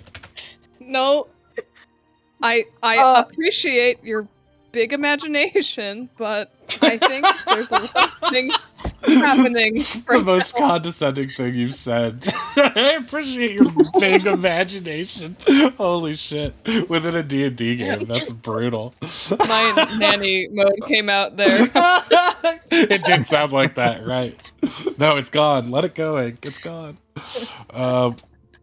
I mean, actually, I hate to put a damper on things, but now that you mention it, the dragon didn't come for the necklace. It came straight for Butterflower. For I now, didn't- but like How? we know that there's some kind of divination on the necklace. Divination that. is. I'm Yeah, just there kidding. Yeah, you definitely. Don't you gaslight me? Wow. When I don't write April things down and Fool? don't remember Wow. them. There's a recording, damn it. I'm not watching that. It's 4 hours. I don't understand why anyone would. I mean, continue to watch and subscribe. Check out Rat the Godkin. Yeah. I prefer the one they cut them down. Okay, what if the dragon has like a ton of necklaces and it's just like whatever, and now we just have this really cool necklace? Aw. Maybe cursed. You I already don't know. have Do a you necklace. really want a probably cursed necklace? Because I sure don't. No, I want to chuck already it. got a new necklace. I don't need two. Wait, you have a That cursed does look ball. nice. Ronnie sniffs it. Does your necklace smell good? Ronnie's head is just, before Ronnie realizes what they're doing, Ronnie's face is just buried in Finn's boobs. He just did not. Okay. Did not just be like, oh, that smells nice, and it's like not understanding the potential implications of sticking their face directly in Finn's chest. Did you get more soap? Way's just Way, make No, an it's intelligence like check. scented. I mean, I think you would recognize the gem. Yeah, I'll do an int. Nope. Wow. Birdie. Ronnie sure is close with Finn these days. You're a little jealous. Finn, I imagine, is like Yeah, well- wide-eyed and is like not sure if Ronnie understands physical Ronnie. space. If anything, she's just like constantly a little intimidated by just the size difference. right. Yeah, it's like if the beast was just smelling beauty. I mean, if you have something pretty, you shouldn't let it go to waste. Ronnie stands back up, unaware of their awkwardness. It's No, beautiful. but mission accomplished. Oh man. Ooh, Hollow Knight music. Silk Song confirmed? Question mark. Okay, are you guys heading back to Aloquatius's house? Or I guess house and business, Burbling Toadstool. I think we should go check with him. You said he had. Did you say he would have more information about the necklace? He said it would take like an hour, and it's been like an hour. Right, and maybe we can call Yorkus on our way there, or when we're there, and see if there's a good time to. All right, and if I hate it, I'm Divide. chucking it in the. I'm chucking it somewhere. I'm not. I don't want to keep it. I really don't. Keep what? The necklace. Oh, gotcha. Okay, so make some stealth checks as you're coming out of the hidey hole. I need to prepare pass without trace. Just to Damn. get me out of this. Second nat 20 on my Second stealth. nat 20 on the stealth. That's Let's go. incredible. Okay, so you are just like serious mom mode on everybody. Moving in. Everyone else is falling into the river in slow motion as the fishermen slowly turn. And you're just like tilting them like Fry on 100 cups of coffee, moving in speed motion, like grabbing them and putting them back in. And like manage to... Your overall average brings everyone else up with your 28. Natural 28. None of us noticed, and we're like, "Hey, we're really spry today." You guys go day drinking? What's wrong with you? One fisherman turns and looks, and it just looks like a bunch of adults playing in puddles, and he just shakes his head. Gonna scare the fish. He didn't notice us before failing to roll the rock around. He's not aware of any hidey holes. He just thinks you guys are morons. He's not wrong. Yeah. Not wrong. Yeah, Kel has the brain cell right now, so at least 4 of us are morons. I'll hand it off soon. Don't worry. Okay, so you start making your way to Al's place. Give me 1 second. A Waka Paka Tutu. It's stat, right? And it's like 11 a.m. Okay, so you guys, which way are you going? Are you gonna go through the back alleys, or are you gonna go past Ronnie's boyfriend? I'm fine with going through the back alleys, but if Ronnie wants to see their boyfriend, I think that's totally valid. He has already been by there once today. True. I think we'll just go straight there. Okay, so you head through a couple of houses, through the cobblestone, make it to Burbling Toadstool, the direct route. Also passing by the Jesuits on your way there, but it doesn't seem like there's any activity that you need to be aware of at time. Not really, just keeping an eye out because you do recognize the place from rescuing Neelix, but you're not like, doesn't seem like anything's going on right now. So you go to Burbling Toadstool, make it inside. You see you hear a kind of like contentious, not really contentious, but like a more agitated conversation between Al and his buddy. And what's his buddy's name? Tito? Tito. Tito's Taters? Tito's Yes, Tito Taters. So, yeah, you see them, and Tito seems like a little bit nervous, and Al, like, sees Wei come in and is like, "You! Oh, I'm half mad and half thankful for you." And I told you that shit was dangerous. I my know, defense, and that's the only reason I still have my fingers and one of my eyebrows. And you look at him, and he's, like, a little bit scorched by it. that thing, as soon as I started doing any sort of formal inspection on it, or trying to get a better sense of it with some identify, it just blew up right in my face.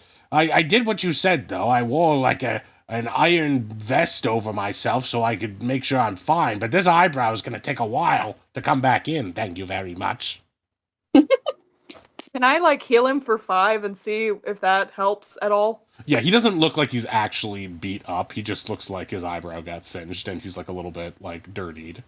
So he based on you're doing a quick cursory, he might be like 1 HP down. So you can probably lay on hands for 1 and he's probably back up to normal. His eyebrow regrows a little bit. Oh, thank you. But it still looks weird compared to the other one. Yeah, but like you're an eccentric dude. It kind of like adds to the thing. I didn't know that. I thought I was chill. I mean, you're chill, but you could be chill and eccentric. That's not like mutually exclusive. Oh, he's right. You're super weird. Oh, shut up, you. I'm day drinking. Don't tell them that. Oh, yeah, it makes us look ridiculous. I've had a rough couple of weeks. My girlfriend was a squid. It's something. It's a bit of everything he had. What? I didn't say good. Oh, gosh. Well, now that you're drunk, maybe we present you with another pitch for Tito's Taters. Tito's Taters vodka. I'll do it. Oh, I'll buy a farm. Tater vodka. That's good. Did you say a buyer farm? A fire bomb? What? No, he's gonna buy a farm to start up Tito's Taters. I almost bought the farm when the squid tried to marry me. Just like laugh crying. But Al's gonna like shake his head and he's gonna be like, regardless, whoever made that necklace does not want themselves to be found out.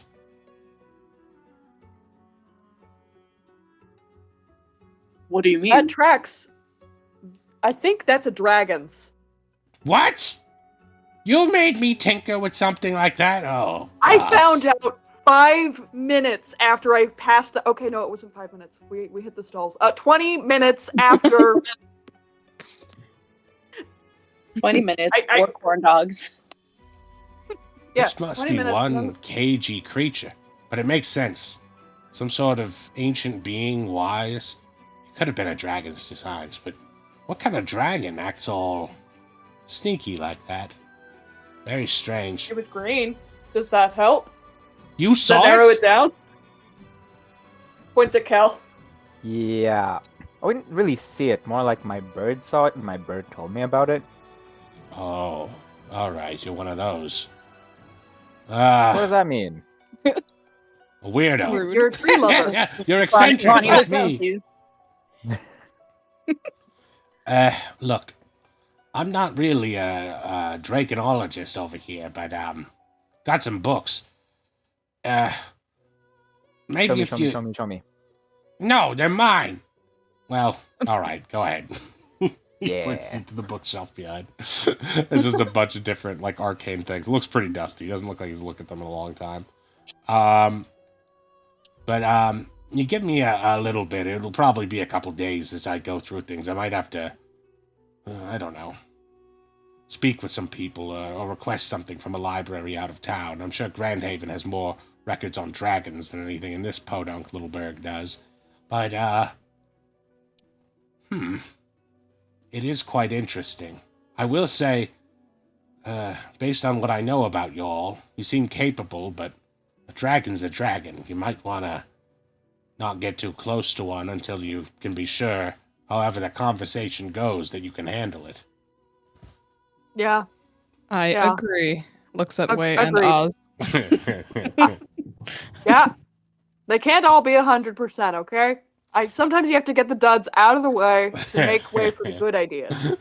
Way's a comedian. He's that dragon's best friend. No. No. No.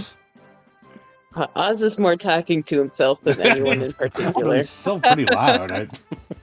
He's shameless. I just see the sparkles in his eyes. Like, wow. It does. He grabs a book and he's looking through it real quick. He's like, I mean, that does sound like green dragons, right? Cunning and tricky. Manipulative, too. This is more... If we wanted to roll for dragon? What would dragon roll be?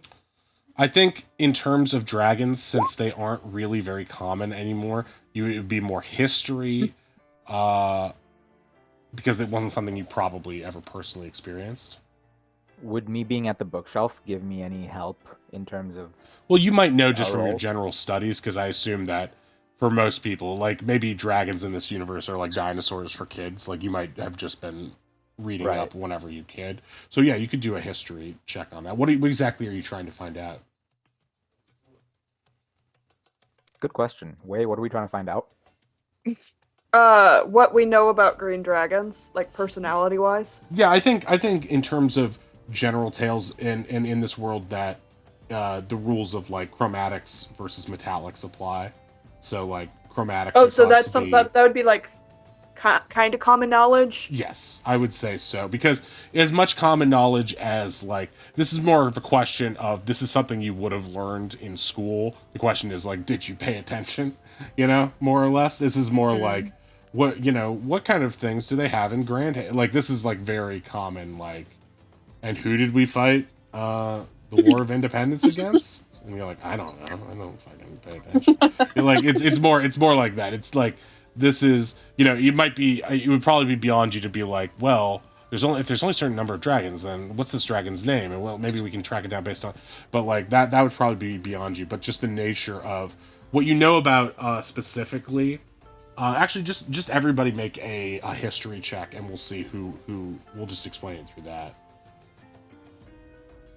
So Wei, I have a dragons. I have a headcanon about how Wei knows about dragons. Okay, what's your headcanon? I'm just curious.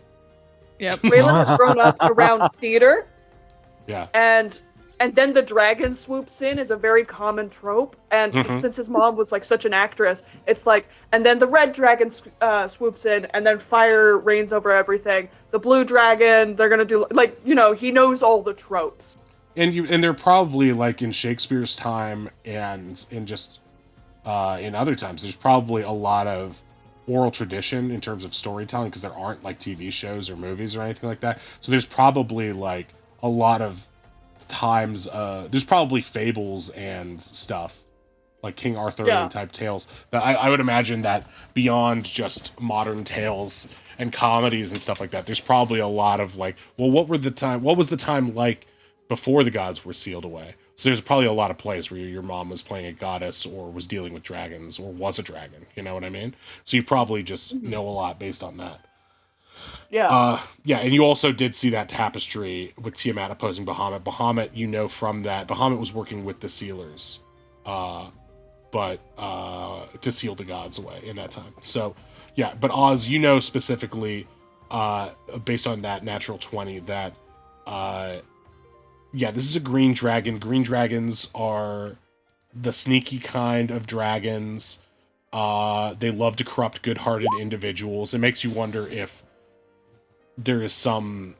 It makes you wonder about yourself a little bit. You're like, wait, am I good-hearted? Was that cool butterflower good-hearted? And was that why they were corrupted? You know that they can be charming and deceitful. They are talkative. And they're also extremely patient. You know that they stalk their prey. Intimidate, and interrogate it. They can wait a long, long time. They also are visually, they're known for having a long crest around their neck and having that crest sort of run down their spine. They get brighter as they age. So based on what Kel was saying, you could probably say this is probably an older dragon with very long limbs. They're very voracious, as a lot of dragons are. And they tend to create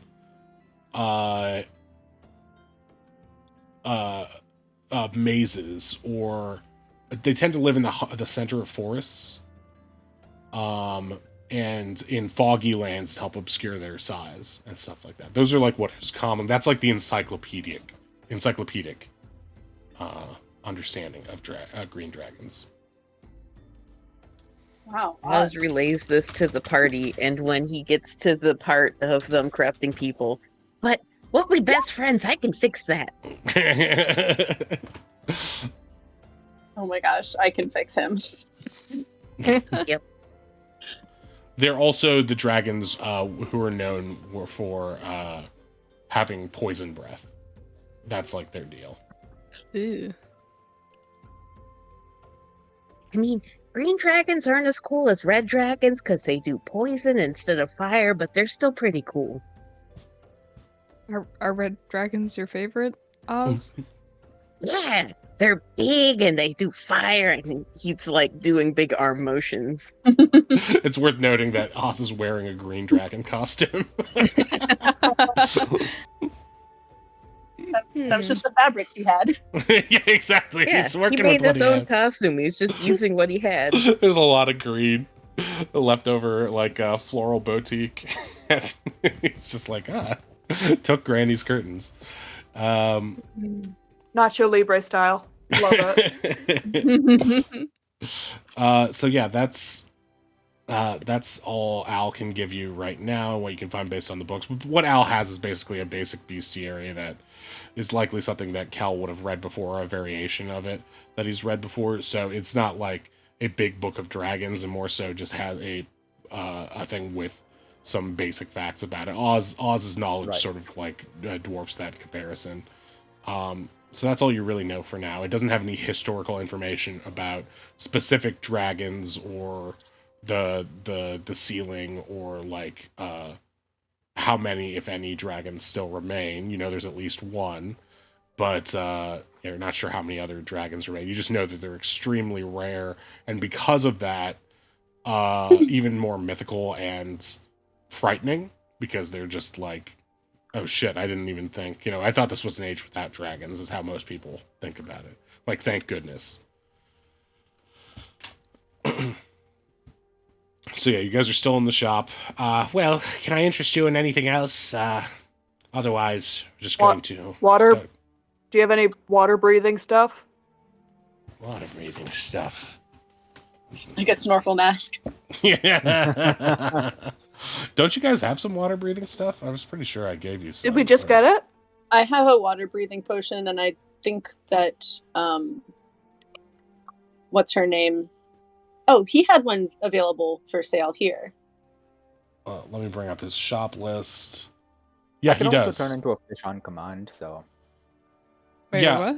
I don't think you got it last time, but I can turn into a fish, right? Like whenever I want. you have swim speed now? Yeah, I do. Okay, gotcha. I've got a swim speed. I just can't breathe.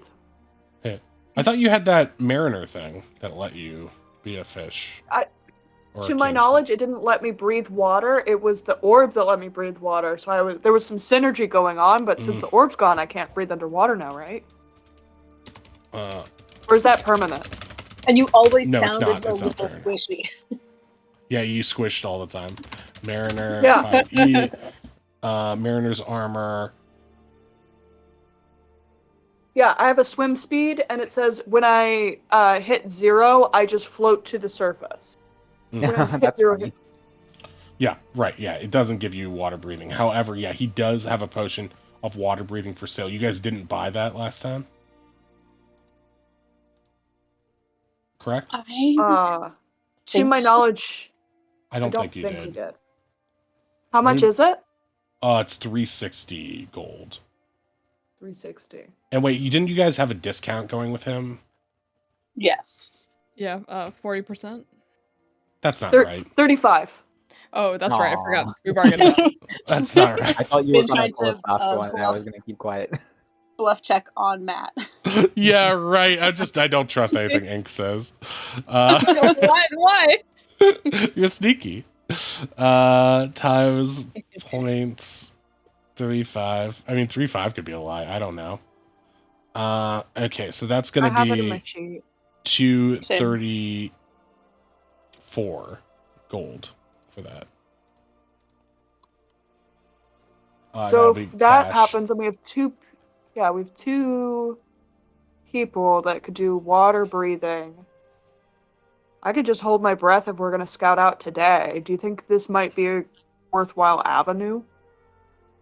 I mean, we might not even have to go in the water. We might, there might just be like a hole right there at the coastline. Yeah. Well, Right? there's a saying about preparing for the worst, right? If we Never do have do to it. swim underwater, it'll be good Probably. to know. Never do it. Yeah, there we go. Yeah, you didn't buy it last time. Okay, so I'm gonna Okay. add this to your thing. So what did I say was 236? 234. Yeah, that sounds right. 34?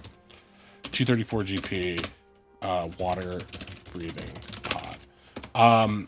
So subtract that. That's not on your writ. That's out of straight gold. So he goes and gets that for you from downstairs and brings it back to you.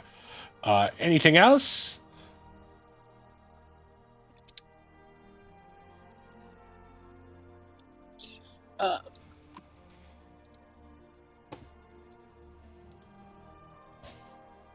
I'm good. Ronnie looks around.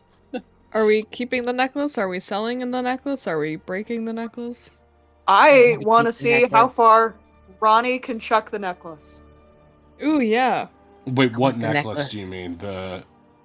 mean? The dragon necklace. Oh, the dragon necklace is gone. It exploded. Oh, Oh. thank It, fuck. Oh, Okay. no. it disintegrated when he was trying to. Phew. Yeah, we'll be missed so much. Wait, it broke? Well, I've got this. All He's got like W's. one little ringlet from like the necklace chain and gives it to you. There you go. It's such a shame that the dragon won't be able to find where we are now. Oh Yeah. God. Well, the fact that it exploded makes me think it didn't want you to find where it is. Oz is staring at the ringlet. I'm gonna find that dragon. Don't swallow this. Oz just kind of sticks it in a little gap in his hat, so it stays in there. Giving the dragon hat a nose ring. Ding.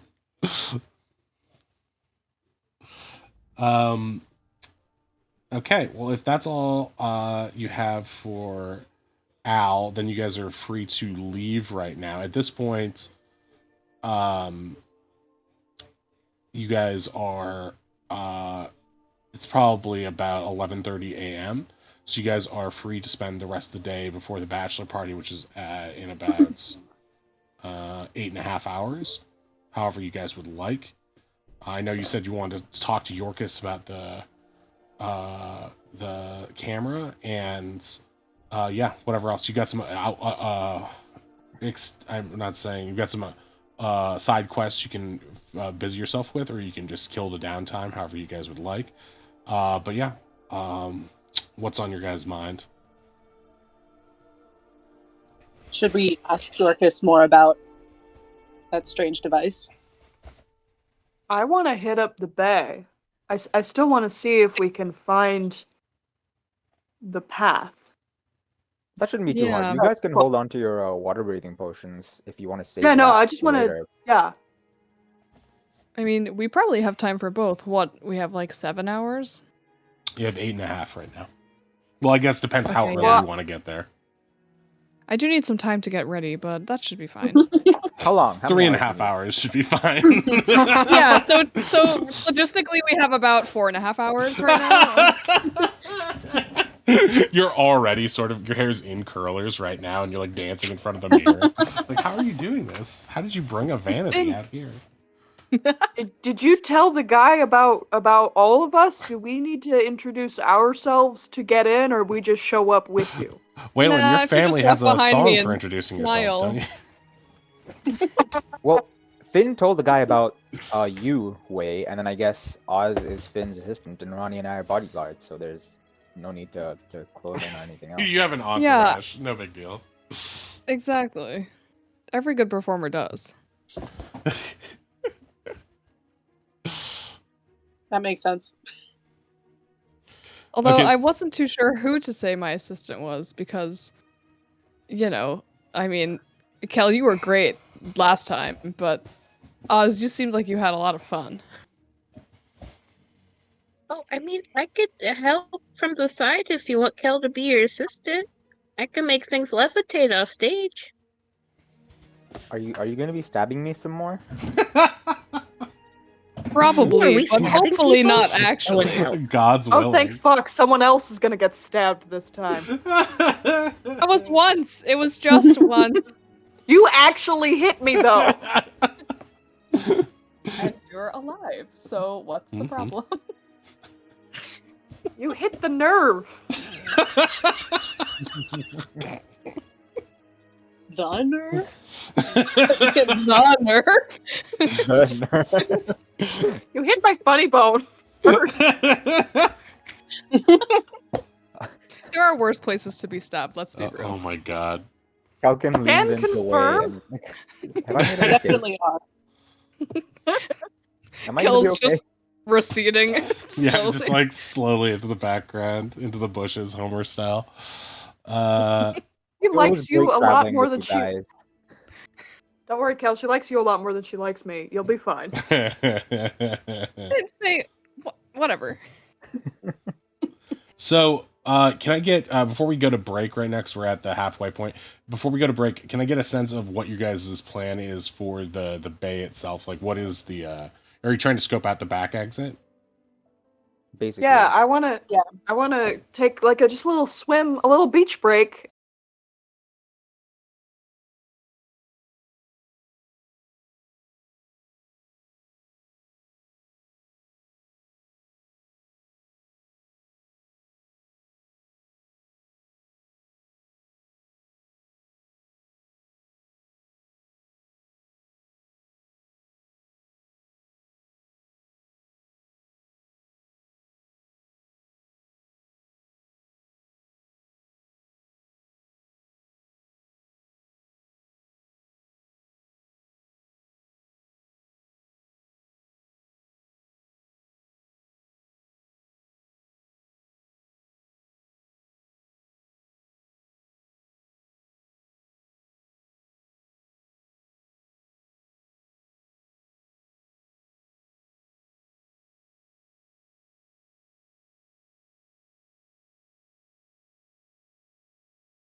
Hey, we are back. You guys can speak. Yada yada yada.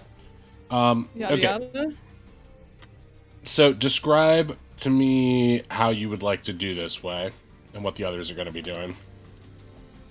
Does it look weird if we're just like walking on the beach and like talking about going for a swim? Are we getting like dirty looks?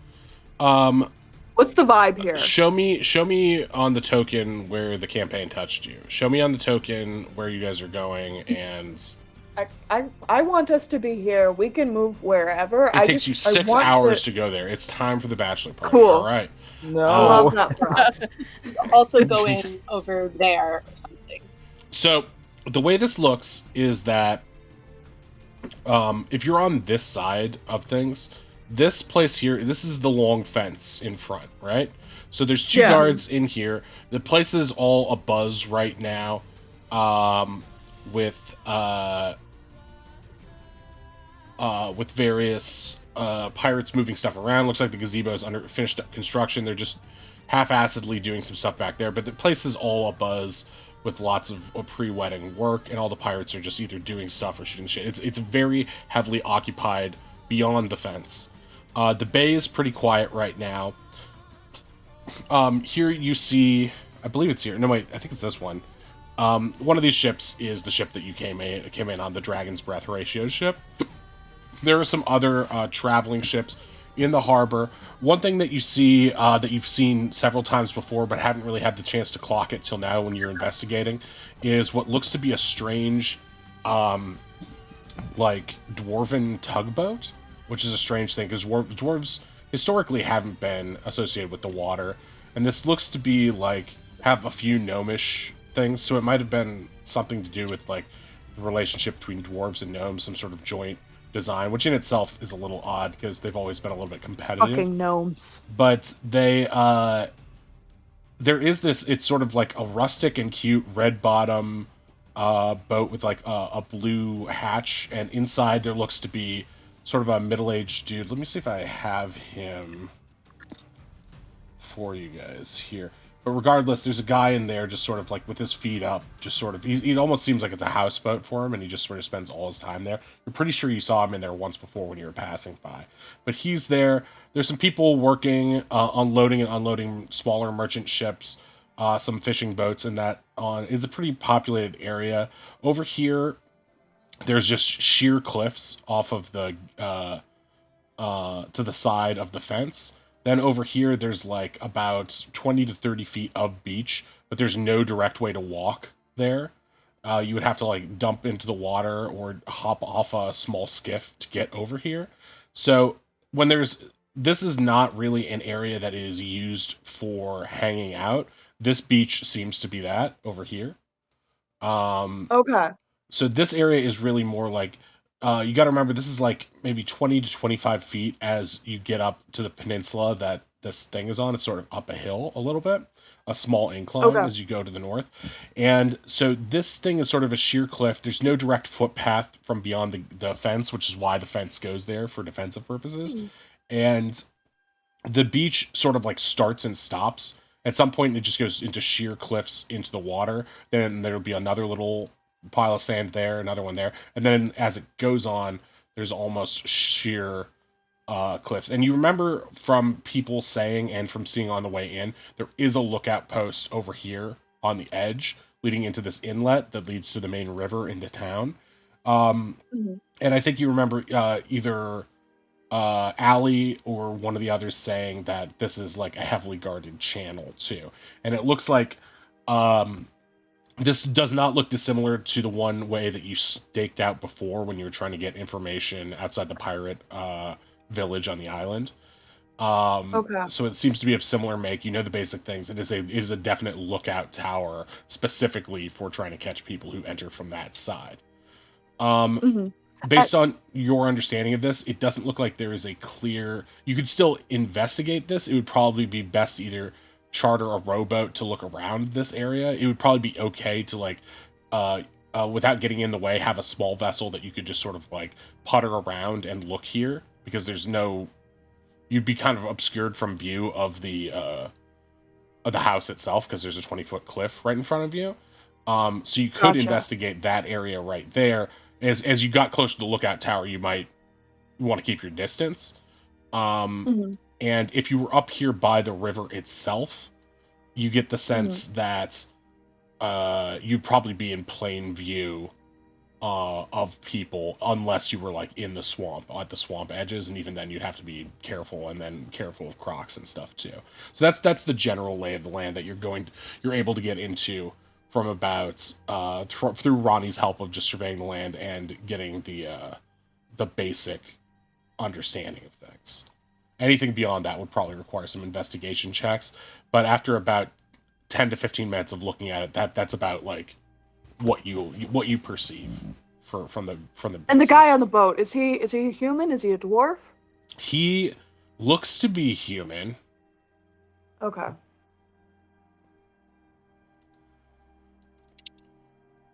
From what you can tell, he looks like a little bit hairy, but other than that, he seems humanish. I don't know if I want to spend money on a boat. Who says we have to spend money? Well, no, here's what I'm thinking, right? We go up there, we pretend we're looking for a boat. One of us gets in a tiff, you push me in the water, I'll just like swim around and shit. You guys walk off, just like fuck them, you know? Uh-huh. Well, so this And is then- an excuse for you And to then get and, water? and then what? To get under the water, and then I can take a look. Oh, Guys- but isn't it kind of far to swim all the way around the docks? Hey, Yeah, it would I got this stuff. Guys, would I be can pretty turn far, into a but- fish. Oh, you can turn into a fish. You can what? I've been saying that this whole time. quiet, Kelkin. The adults are talking. If only we had someone who could turn into a fish. I can turn into a fish-like creature. I just can't do the useful thing of breathe underwater. Okay, so what if you and Kel go together? like So holding that hands way- for the fan art. Yeah, I'm fine to Just hold hands with Ray my homie. holding hands with a fish. Yeah, I'll it's hold- just I'll Ray hold- as Ariel. Ah. I thought for sure I'm just like going crazy here. Oh, I did. You made? Oh, I see. Yeah, keep going. I'm just trying to find the art I made of Edgar, who's the name of the guy that you saw. You don't know that yet, but that's his name. Well, shoving you in the water sounds kind of fun, honestly. I don't know if it's necessary if we just make a distraction and then you guys just jump in. That's Right. normal, right? Well, Finn, it's weird because that guy, and I'll point out the ship. That ship should not exist. That's weird. What do you mean shouldn't exist? Like It's like half dwarvish, half gnomish, and if you know anything, gnomes are no good. Do not trust gnomes. Fuck 'em. Why do you? They feel know what that they way? did. I think this is a way thing. He's racist towards gnomes. New character trait unlocked. Oh my god. What oh the hell? no. Oh, Ronnie, let's jeez. use- Well, didn't dwarves and gnomes used to work together more? Yeah, that's Build- really fucking weird. That's what I've been saying the whole time. Every time I've seen that, it's been some weird gnomish fuckery. Oh, I'm not even going to confirm nor deny his weirdness at this point. I'm like, well, I guess if he feels that way. I Okay. guess that's... Well, he so doesn't like look don't like them. that I don't know. It's like an avenue to like ask him about his ship. I don't know. Yeah. Use the dress. That's what I was gonna say. Aren't you curious about that at all? I, If it's I that am, weird. but like, I don't know how I can bring it up without seeming like a gnome bigot. But Answer, you can't, apparently. You can just be like, hey, cool boat, where'd you get it? That's racist. okay, you got me there. Why is Kel the normal one today, guys? It's freaking me out. Boarding That, up that's Finn. Finn says that. Kel's proud and ashamed at the same time today. Oh, that's too big, but this is what he looks like. Oh my god! I just saw like a hand Yeah, appear. there you go. There you go. There you go. He likes his drink. Hey. Well, let's just walk up and see what happens. Maybe he can give us like a little ride somewhere closer, you know? You could just compliment him, get him talking about it. People love talking about themselves and their things. This is true. You also got me there. No, don't ask about lore. I mean, please. Okay, so you guys walk over here. Well, for the purposes of using this map, we'll say it's this boat here, but it looks a little bit more tugboaty. Actually, I think I have a tugboat, don't I? It doesn't matter. Tugboat token. I'm pretty sure I do. I am pretty sure I do. I just don't know. But regardless, you see him, and he's got his feet up. It looks like he's looking at the newspaper scroll, and he like puts his feet down as he sees you guys approach. He definitely recognizes you guys, and he's like, "Oh, hey,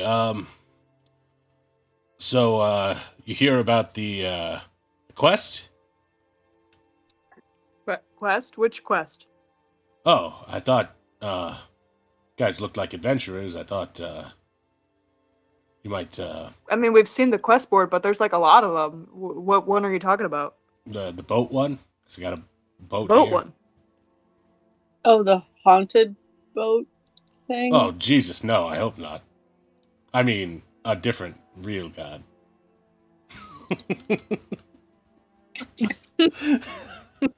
Too many notes. Those boats. He's referring to a quest that you saw Ronnie on The their shipwreck. shipwrecked goods. Looking over your writ de compte of like, which has some notes on it as well. The quest info said the Mimic's Masquerade was the name of a vessel sailed her last voyage 2 weeks ago. Her precious cargo was lost to the briny deep. I need a crew to help me recover what we can. Swimmers necessary. See Edgar Trumbull. 10,000 gold on recovery of goods. I don't remember one being 10,000. Yep. Would that count as us leaving this city? I don't know. You got problem leaving the city? We have plans later. Well, all we'd be doing is going out to sea. Not too far. I could have you back by, I don't know, 4 or 5 p.m. Not sure. Depending on how long it takes. How fast a swimmer you guys are.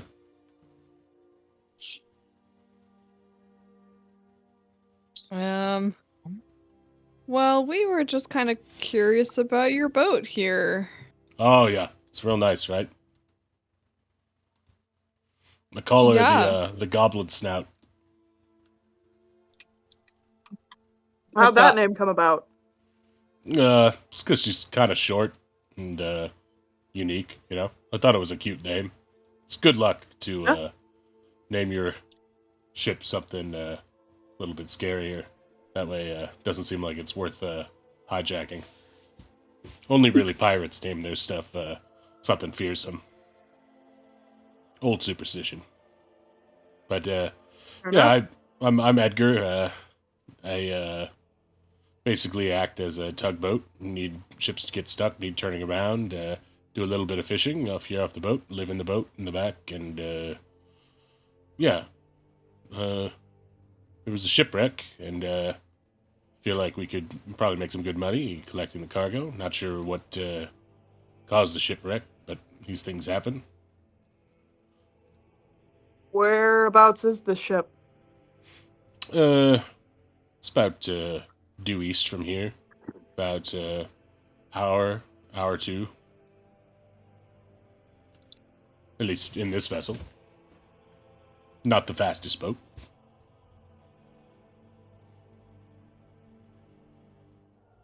Hmm. If you We guys could weren't call here you. about the quest, what made you stop by? I've seen you around. I saw you when you disembarked a few days ago. Just a cool boat. Oh yeah, it's great. You know, it's sort of a one of a kind. It's a sort of prototype design that I bought secondhand back when gnomish engineering on the inside, dwarvish engineering on the outside gets this sort of gnomish propulsion system, but dwarves wanted something that felt a bit sturdier on the sea. They don't really trust. Well, in general, it's it's Captain Scorch's dwarf. He's not. He's definitely a man of the sea, and but a lot of the old-fashioned dwarves, they don't like being out in the water so much. So they wanted something a little bit sturdier, but they kept wanting to go bigger and slower, and the gnomes wanted faster propulsion, and it all sort of fell apart there at the engineering stage. So this was a prototype. Not many people had interest in a slower boat, but in terms of sturdiness and lasting a long time, I really liked that. Thought it'd be a good place to stay, and that's my story. I just sort of stay here and do what needs doing, and live off whatever I can scrape together. Must have cost you a pretty penny. Where'd you get it from? Oh, I got it off of coast of Grand Haven, sort of small fish yard. It was just sort of sitting there. I sort of cleaned it up a little. It had rusted up a bit. Had to repaint it myself and hire some help on that regard. A couple of them goblins, sort of where I got the idea. But I don't know if they'd consider it a compliment or not, so I keep that to myself. But yeah, it did cost a bit. But I've been doing good work as a fisherman aboard other vessels for a long time, and I'd saved up a pretty penny, and this is sort of a early retirement present for myself. Make a living for myself, be my own boss, that kind of thing. Thought Jarek's Bond, City of Money would be a good way to do that. But, things being what yeah, they brother. are.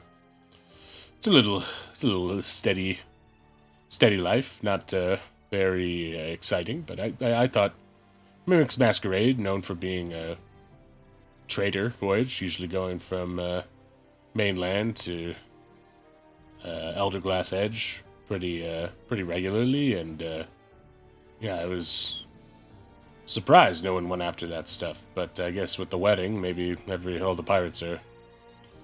That's why I put the thing in. I was hoping I could get some help. I'm not much of a. I can swim, but I just don't like it very much.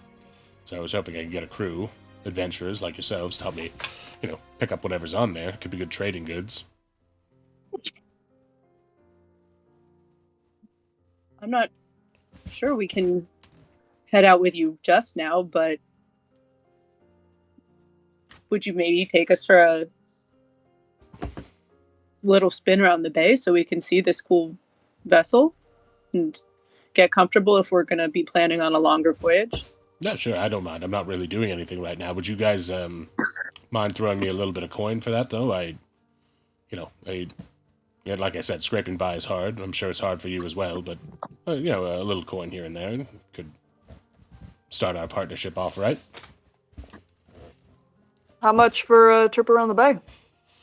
Well, I don't know. Say 5 gold apiece. 25? That's not half bad. Yeah, I mean, just, to get a peek. Sure. I can give you the lay of the land.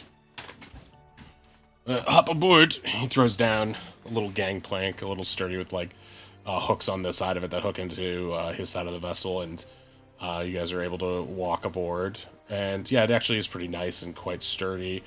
You can feel as he begins to putter it forward, it is, mechanical. It seems to be like a steam engine on the inside of it, which is pretty cool for just in terms of the technology of it. Very rare. Most ships, in fact, I believe for the most part, unless there's something in Mystic Port that you guys have seen, most ships are wind powered, and this one being steam powered is a little bit cool. It's not, again, it's not like a full on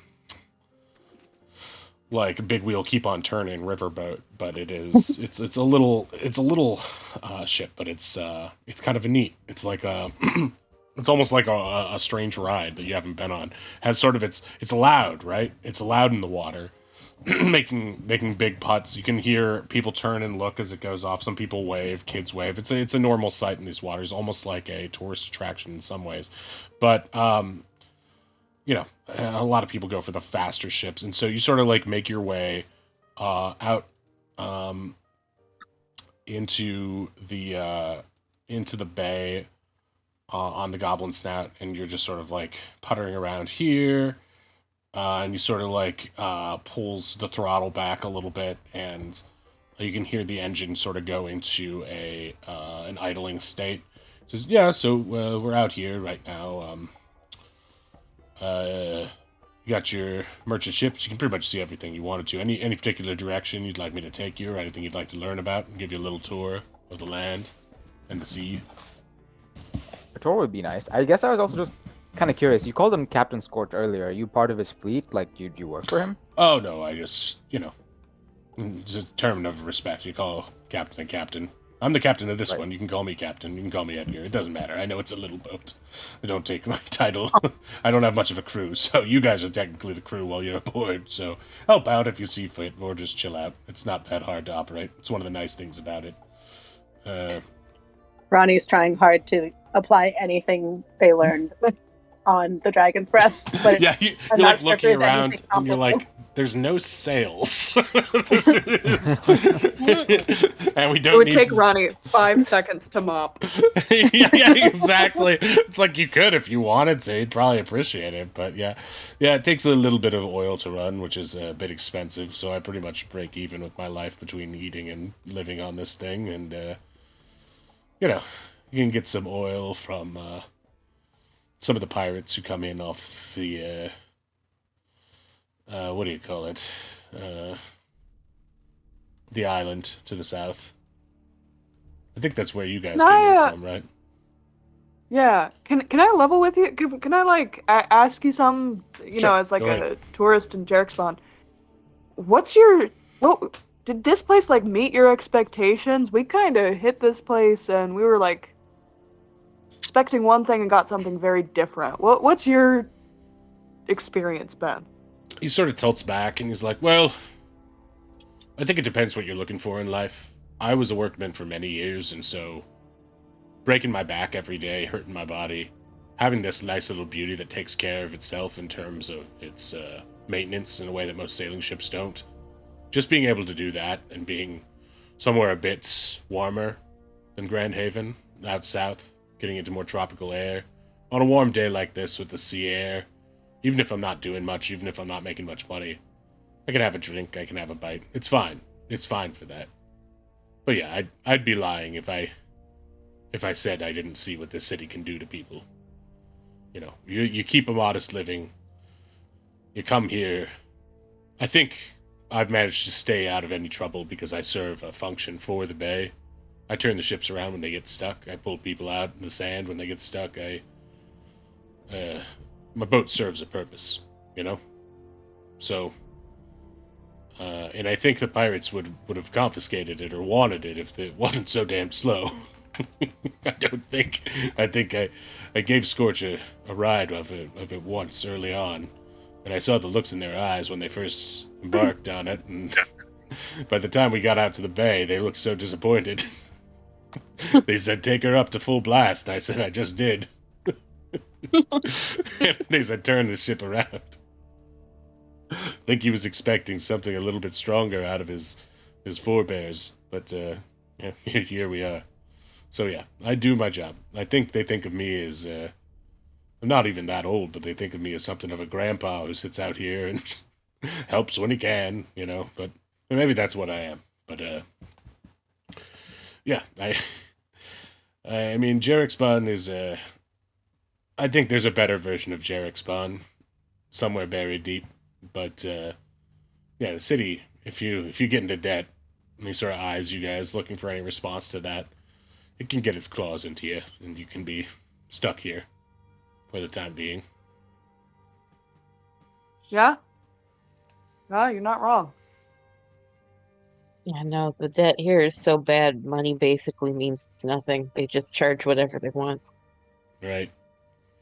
Yeah, you're unlucky if you get stuck with those writs. I managed to keep things just above board, just coin. Once you get into their system, it's hard to get out. And you'd think the bank would do something about it, but I don't know if the higher-ups don't see how it really is, or everyone here is too scared of what could happen to them if they stand up for it, but yes, I guess I hate to admit this, but it seems as though, for me, it's fine. For others, it's not so much. And I try to keep my head out of trouble because I've seen what trouble can get you, so maybe I'm not very heroic, but for me, and I think for a lot of people, for the people who've been here for generations, they manage to keep their heads down, but, yeah, for newcomers, yeah, it's not an easy road.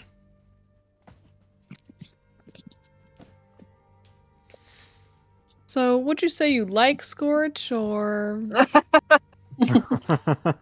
He sort of raises an eyebrow to you guys, and is like, no, he's the captain, he's in charge. He's the mayor. Can I insight him? I have a feeling he's like trying to be chill because he doesn't know if we're narcs or not. Right, make an insight check. I'll give guidance. You're not sure. It's unclear whether... oh, Wait, I get a D4. That's Mel's not going to giving me help guidance. you on this one. Oh, it's not. I'm Okay. like- oh no! That's a whole 7. I'm rolling like shit tonight. Yeah, you're not sure. You're not sure based on that. Finn, if you want to roll, because since you asked the question, you can roll an insight check on that. Yeah, let me insight. Oh, Okay, so you're not God really damn sure. you. He's being cagey. He's being like a little So bit. funny. I don't know. Do you like Scorch? Kind of. We haven't really seen him around much. I guess he's busy preparing for this wedding. Oh yeah. Are you all in town for the wedding? Is that? we Yeah. can't really be out of So- town, really. Oh, right. You're in debt then. I guess it shouldn't take you too far into the bay. Oh, that's Yeah. that's a wise point. Yeah, that would be appreciated. Right. We're more curious about the, the shoreline. You raise Some this good an swimming eyebrow. spots, Good swimming spots. Like Yeah, out of the way exactly. of public beach. Cal, just make a so deception beautiful. check. I knew it was No, coming. I knew it was coming. I said it. You can give with advantage because she's helping you, but it's Cal. He's the one who said good swimming spots first. Okay. Okay. With advantage, it's a 10. Oh, yeah. Oh. Well, I did want to hire good swimmers. So you're saying you guys are good swimmers, huh? Well, maybe I can take you over to where you'd like to swim to see how you like these waters. Yeah. I slap Kel like on the arm. I'm like, yeah, buddy, we're gonna race, right? You want to race? We said we wanted to race. Yeah. We needed some Yeah. practice. Good. Yeah. We're gonna do this. Okie dokie. Kel, make since you've gotten close to this guy, there's something about him that you feel strangely attracted to. And you're not sure kind of why. attraction? It kind of weirds you out a little bit.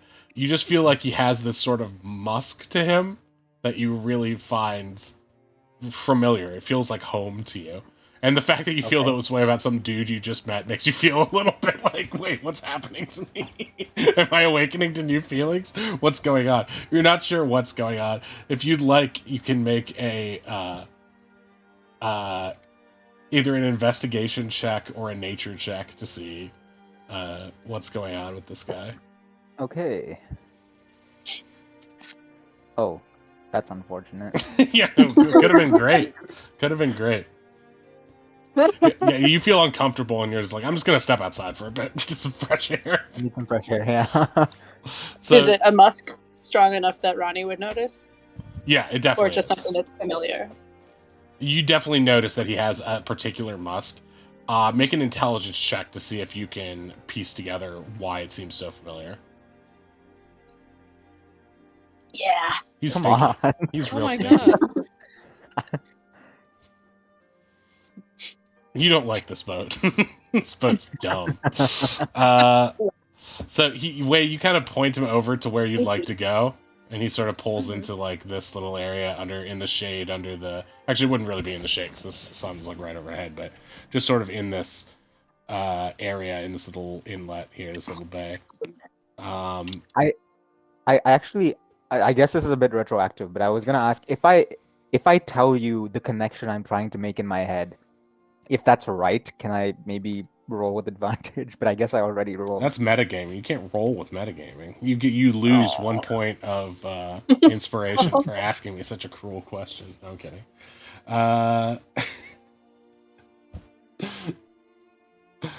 I mean, I'll allow you to keep continuing, like, to try to suss it out somehow as things continue, but you're not sure at present. Okay. But he sort of parks you, and he like looks to you guys and says, "Well, if you want to go swimming, here's a place." I turn to Kel. Race to the bottom. Hell yeah. All right. I'll stand on the edge of the ship, ready for Kel. I'm gonna be underwater for a while. We're really good at holding our breath, so don't stress too much if you don't see us for a while. We're just practicing deep sea diving and stuff. Yeah. This isn't some kind of like weird suicide pact thing, right? No. We'll be back. Okay. No. That happened once, so just making sure. That's fucked up, man. Yeah. Oh my extremely. god. Yeah, I mean, pirates are weird. I don't. Ugh. Okay, just watch out for sharks and have fun.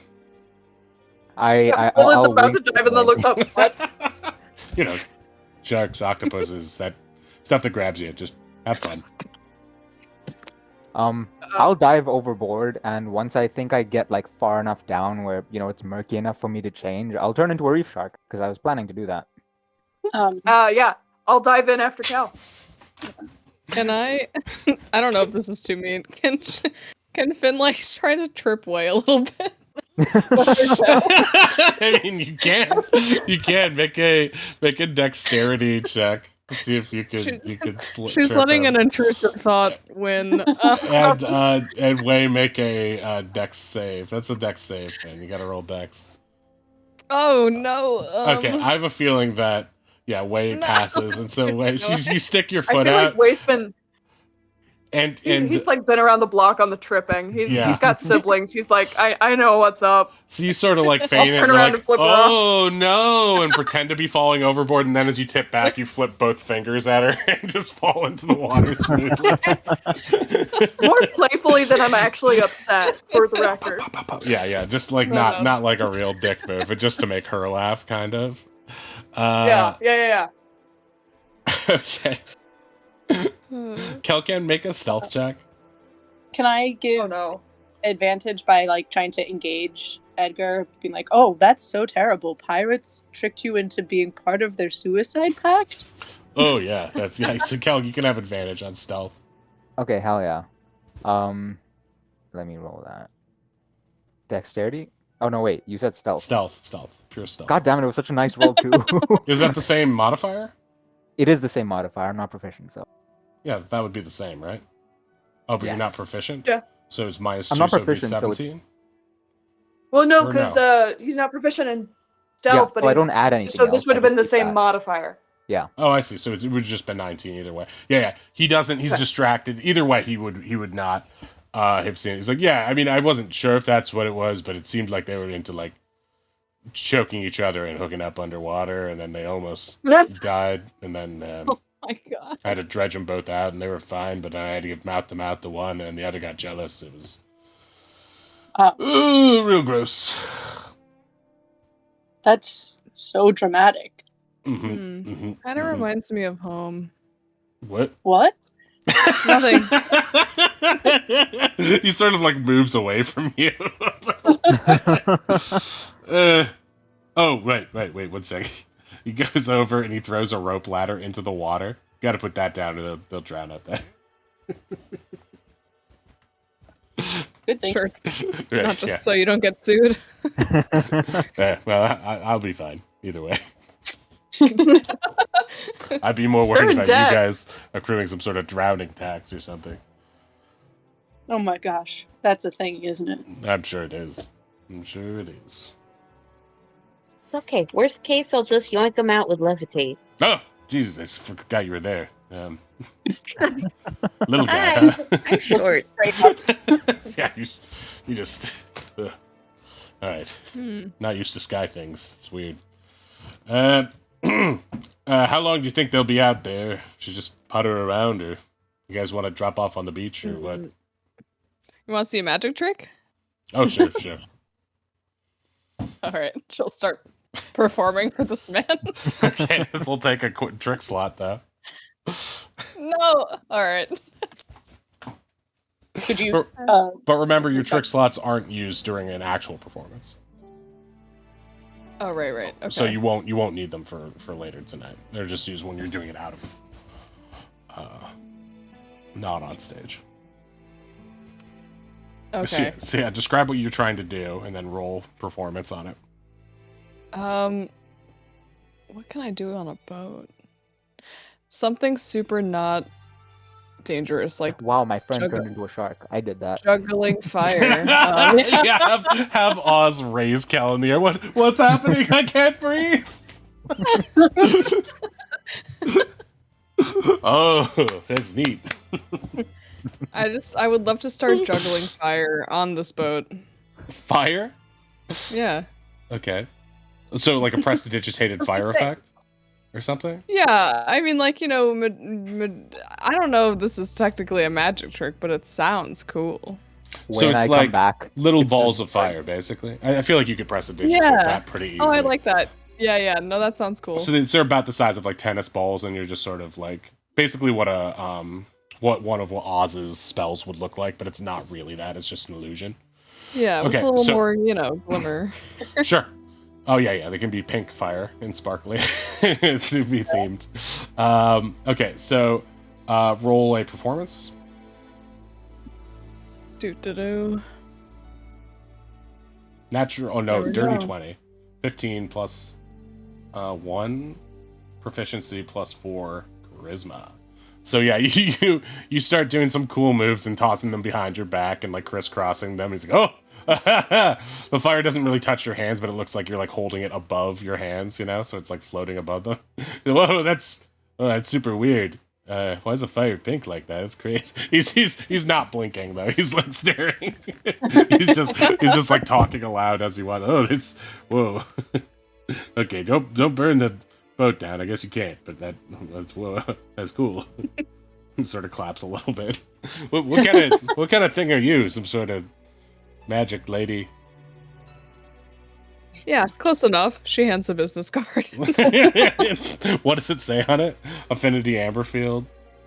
Yeah, it's just like an animated picture of her like doing a trick. I'll be your one-up girl. And it shows her winking. Oh, neat. This is cool. He like puts it like in a wedge in the plating in the visor of the ship, so it's just sort of up there. Cool.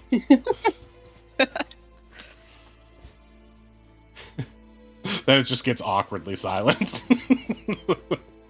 Could I trouble you to show me a little more about how this unique ship works? I've never seen anything like it.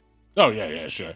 So he takes you down into like maybe a small like 3-foot down staircase into like what is the heart of the vessel, and like you can see like little cots. There's like a room, but it's like really loud down there. So you're like, holy shit, how does he sleep down here? Right? Well, he probably doesn't have it. He probably has it idling, but like I can't imagine like running the ship, even in its idling sound. It is so loud compared to what you're used to. It's so mechanical. It's so abrasive compared to like the sounds of nature. And he's got it behind a little door, and you open it up, and it's just like this small like wooden inbuilt thing with this like massive engine. It's a steam engine And he opens it up with like a little set of tongs because it's so hot, and you can see like the coal and the steam rising from it and coming out the thing. Yeah, it basically that heats up, creates the steam. Steam pushes the stuff around in there, moves the paddle back there, and that's how we propel back and forth. Incredible. I think Ronnie is super uncomfortable, but also it's trying to figure out if this seems similar in any way to the armor or anything from like the Dwarven ruins. Oh, of the Terabane armor? Yeah. Okay, make a intelligence check. Yeah, I think an intelligence check would be smartest here. Good. Yep. It is a little bit complicated, but he is sort of explaining it to you as best he can. They are. This is so rough. They are so indoors, surrounded by noise. This is if the question at the before the session, like they're like, "This is my least good environment." Yeah. Yeah, it's hot and mechanical and loud and hurts your ears. You feel like, in terms of it feeling completely unnatural and foreign to you, it is similar, but in terms of design similarities, it does not look anything like it. Wow. Is it this loud when you? I think they're just gonna sort of keep trying to riff so that we don't watch and wait for them on the deck. But right. That's Okay, so let's take a trip underwater to see what our friends are doing. Take a trip. Oh, hold on. He's actually getting underwater right now. To commit to the bit. getting some. Oh shit! Oh shit! I didn't mean that kind of underwater. No. Oh no! No. What did I spill on? Actually, not that much. Okay, so what do you guys? When you get underwater, you are immediately you are in an area that is about 40 to 50 foot deep. It's not super duper deep. It's like you can see the bottom pretty clearly.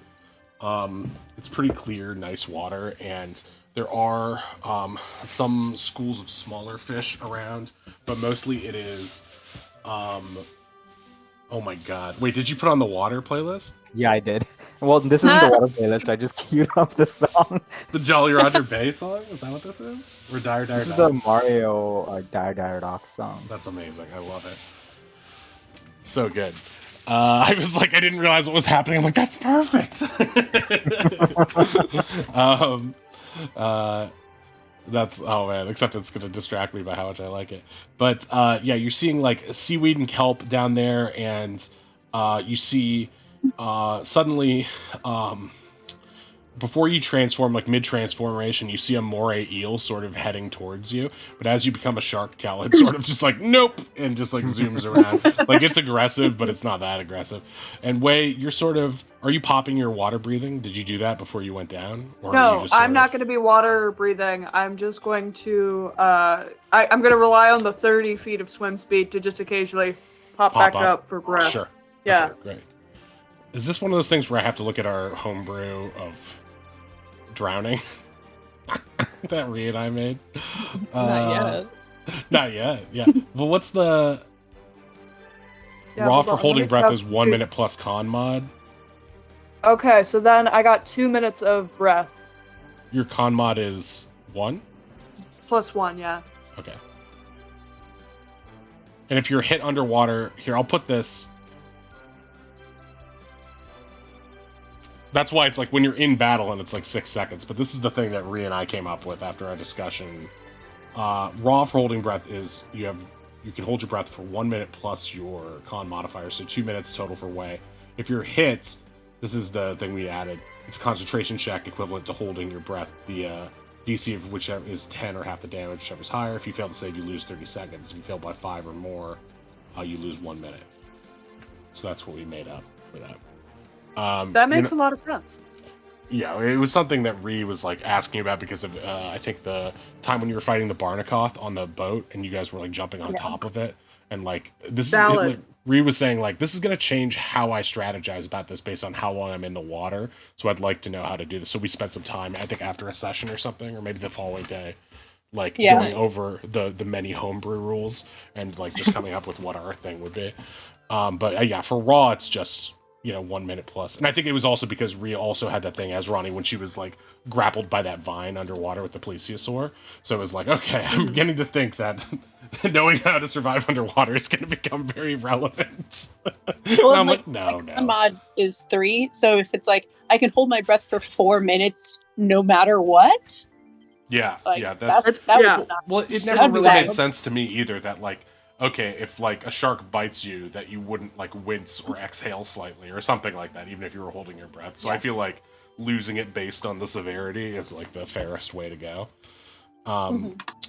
Okay, so you're under there, and they've been talking for about 5 minutes at this point, so you probably would have popped up a few times. But Kel, since you can breathe underwater, you're just free to swim around and explore. And tell me what you Do guys are your looking for awesome when trick you're thing. down there. I am looking for any kind of evidence of a big hole in the cliff side.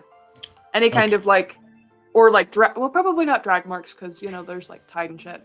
But like, evidence of secret passage. Okay.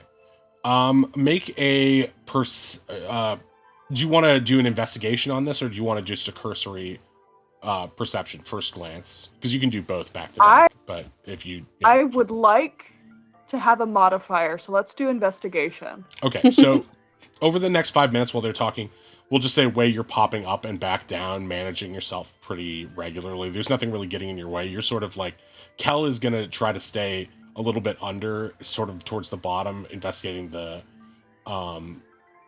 floor, and Kel, you can sort of also check out the animals and stuff while you're down there too. There's definitely scuttling crabs and stuff. You notice that there are fish here, but like it's not like a bounteous, beautiful feeding frenzy, because I think it's probably this is like, and oh yeah, you gotta watch that fin over there. But you're drawing it the wrong way. You turned the dorsal fin into a shark face. I thought it was like No, wait, this is hilarious. Wait, is this on Shark. Scream? Wait, yeah, it's here. So this is like, wait. It was supposed to be just a fin. And then you drew a little eyeball on it. And do you see what it's supposed to be? It's supposed to be a shark fin that's been like got a bite now taken I out of see it. it. And It then was like a little heart in the I can't wall. even grab this thing because it's so small. This little eyeball you made of it. I mean, it's a shark face now. Yeah, it's definitely a shark face now because it's got an eyeball. Oh, cripes. That's so funny. Oh, I just realized this looks like a little fish in the water, too. That little splotch. I thought. Yeah, Okay. he's Yeah. snacking. Thank you, Incarnate, Shark for allowing fin. us to have these fun map icons like that we can draw on and change the meaning of, but not in a significant enough manner. I've defaced this map so much. I'm I sorry. know, you've got so many. Anything that's pink, too, is so obviously Finn, like everything around Cracker Jacks. I've done a couple hidden ones too. Hidden ones? Oh, God. Were you the anchor? No, I'm not the anchor. There's 2 in the woods that are south. And that's all I'm gonna Oh, say. there's a You have heart. to find them. And a heart. Yeah. Okay, I got him. All right. So I remember in Zeno's game we kept drawing squirrels on everything, or Sonic the Hedgehog. I was just like, how would she know? Oh wait, she was in it. I forgot that you were in it for a second. I'm sorry. Nailed it. Hundo. Oh wait, that's I'm how more we offended that you fucking could forget met. Basil than me. I didn't forget Basil. I forgot Ink because that Basil is such an authentic. What I was thinking was, wait, Finn wasn't in that game. Finn is indistinguishable from Ink in my mind. All right, Shark Finn. Yeah, I get it. Ooh-ha-ha. Shark bait. Ooh ha ha.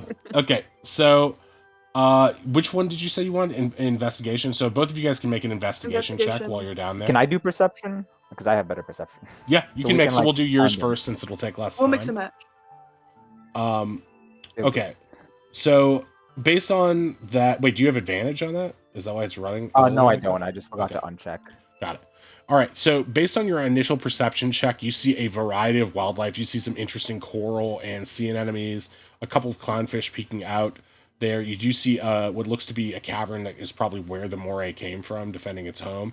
And you also you see no immediate evidence of any sort of dragging or like evidence of the heist of the thing. You do recognize though that based on where you are and where the ship was, you might not be in the exact area where that is. You also, looking behind you, don't see any clear evidence that there is a hole on this side.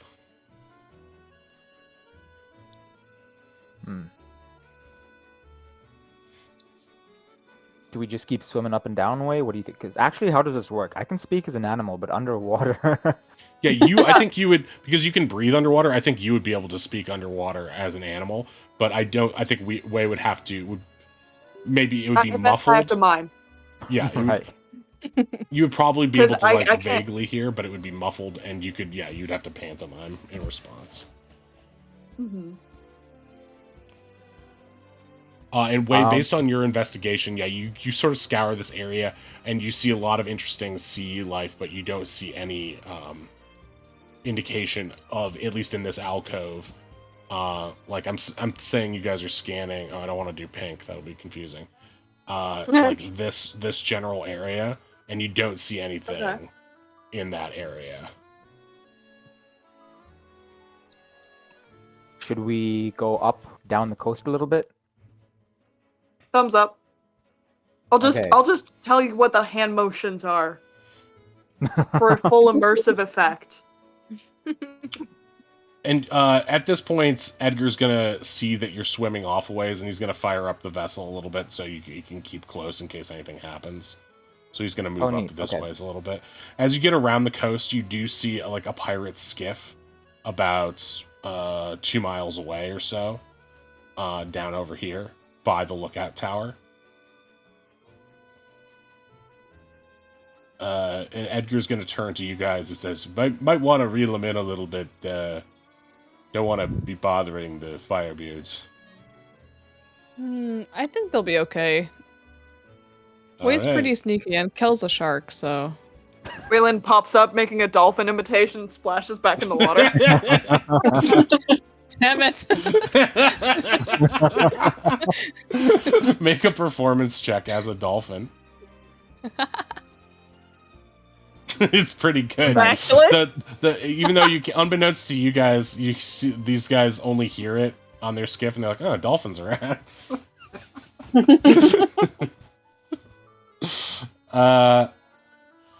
So yeah, he's gonna keep close, but Finway. Finn. It's really Kelfin right now. Kelpin. So yeah, you guys are continuing to swim around. At present, doing the same things and just doing the same sort of perception and investigation over the course of the next 5-10 minutes. You guys are not seeing anything in particularly out of the ordinary. You are wary to get too much closer because you feel that you will be spotted by the pirates if you get closer, especially Way is likely because he has to keep popping up. And so you, as you're like going through this, you're sort of like, oh, that's a dolphin. You sort of get the sense that like, okay, whatever means they use to transport, there's no drag marks. Like it's like you get the sense that like you see shells and stuff placed, and it's like, okay, we get it. Stuff gets moved around, but there's also areas of this that are like rough coral and just shells and rocky outcroppings under the water. So it's like there's basically lines of stuff where they would have had to cross that with the heavy statue if they were dragging it along the floor. So you're beginning to think that whatever manner they used to move it, they did not drag it along the ocean floor. So maybe there was some truth to that, like some sort of magical means of Okay. moving it And because along go ahead. Sorry. along the wall of the cliff that we've kind of been swimming around, we haven't Uh-huh. seen any evidence of like secret tunnel here, swim here. No, if there is a secret tunnel somewhere, you haven't found it. It's super secret. Cool. It's either Super super secret secret. or just not here. Do you think? Yeah. Well, we're checking. Oh wait, that's not the right thing. We're checking here now, right? Kind of ish. Yeah, you're As sort close of as we can get up there. you're getting a little bit closer because you're able to stay towards the bottom of the water where its visibility is harder. Way is staying a bit closer to the boat, like halfway there, so that it's not he's not spotted. Okay. Well, if this section doesn't turn out, maybe it's worth going a little closer to the docks to kind of where the cranes are, and maybe just giving that a final check. Because if it's not there, then I really don't know where it could be.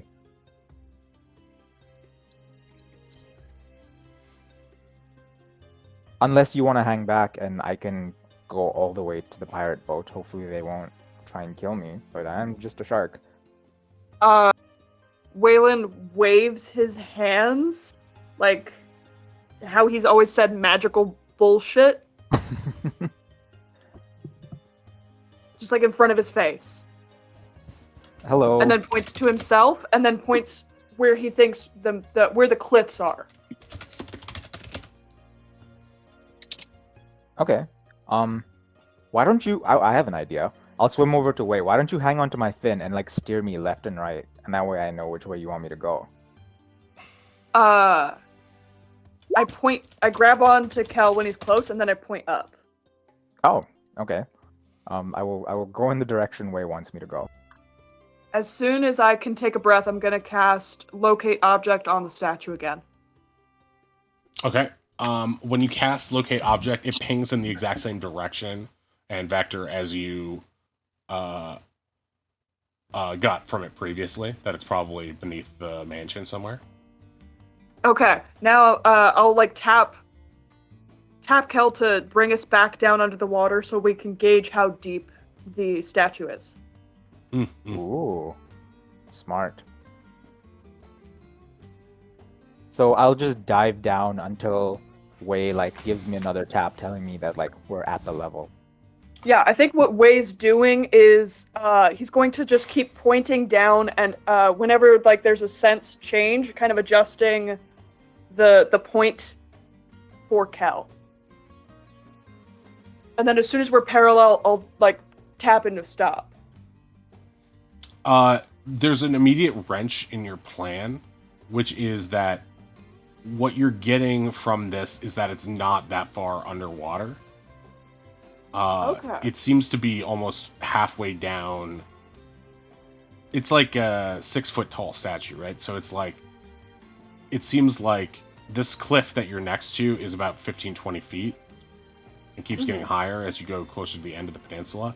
And it seems like, based on what you can tell, it would be at where the basement of the mansion would be, like about 8 to 10 feet underground, on the like 1 story below it, basically. 1 story below the mansion, so about halfway up where the cliff is.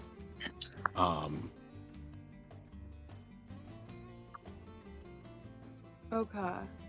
Hold on, I'm trying to see something with the description of the spell. So I know that there's no lead around the vault. Yeah, it doesn't seem like there is lead directly in your way. If like the vault door is made of lead, you're not directly in its direct path then. Yeah. Yeah, I was wondering if I could like sense a path to get there, but no, it doesn't look like I have that. Kel, as you're going down and continue to swim around, can you give me an investigation check with the help action from Wei as you're doing this? Okay. Boop. And investigation. Hey. So Hey. you do see something. It's a little bit closer to this to the boat as you get on, so you're a little bit wary about bringing Wei that way. But there is what looks to be a circle of shells and rock that has a particular impact on it. It looks like a square impact on it, almost like the base of the statue collided there at some point. There are no drag marks around it. Just a single impact there. Oh, interesting. I'll bring Way over to that specific spot. Okay, as you guys are getting there, it's getting to be the point where Way needs to surface a little bit. Oh, okay. So are you going to surface near the pirate ship, the skiff? You're sort of like using this thing as you guys. You're sort of here. Zoop.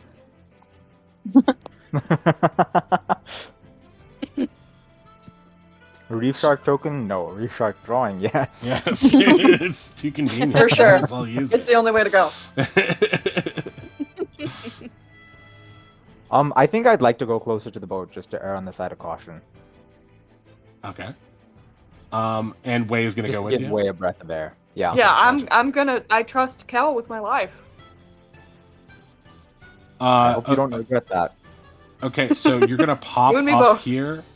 Way make a stealth check with help action from Kel, trying to get you some air without. Okay, so you guys are immediately spotted by one of the lookouts on this skiff here. And they're like, "Hey, who goes there? What is that?" What? Sorry, I was having like a princess moment, swimming with a shark, living my greatest fantasy. I'll go back now, bye. And I'll like What? paddle towards the ship. The ship starts up after you and starts to move towards Edgar's boat. He's like, oh boy, here we go. You guys are back underwater. And it stops you. Out of the way! We're looking for some Princess Shark Boy. I think that might be our swimmers. Yeah, I'm taking a tour in the bay. They're just a couple of knuckleheads. There's one's I think they're pretending to be a princess. The other one's carrying him. They're just dumb. They're not doing anything. Don't worry about it. Let's have him roll a persuasion check. Nice. All right, Edgar. I trust you. You helped me out a few times, so. All right. Just make sure they don't get closer. We're setting up for the wedding, you know? Yeah, I know. It's gonna be a fun time. Have a good time, you guys. Yeah, all right. Thanks, man. Hey, send those guys, if you guys have any way of communicating with them, send those guys, like, a signal that we should probably be a bit more stealthy or something. I don't know. We might be able to get away with it now, because that one guy's pretty nice. I helped him out a few times. He gets, he likes to drink. He gets stuck on the rocks a lot. But, yeah, it's, just don't want to piss him off, you know? Don't want to get in more debt. Pirate pissing off tax. No, indeed.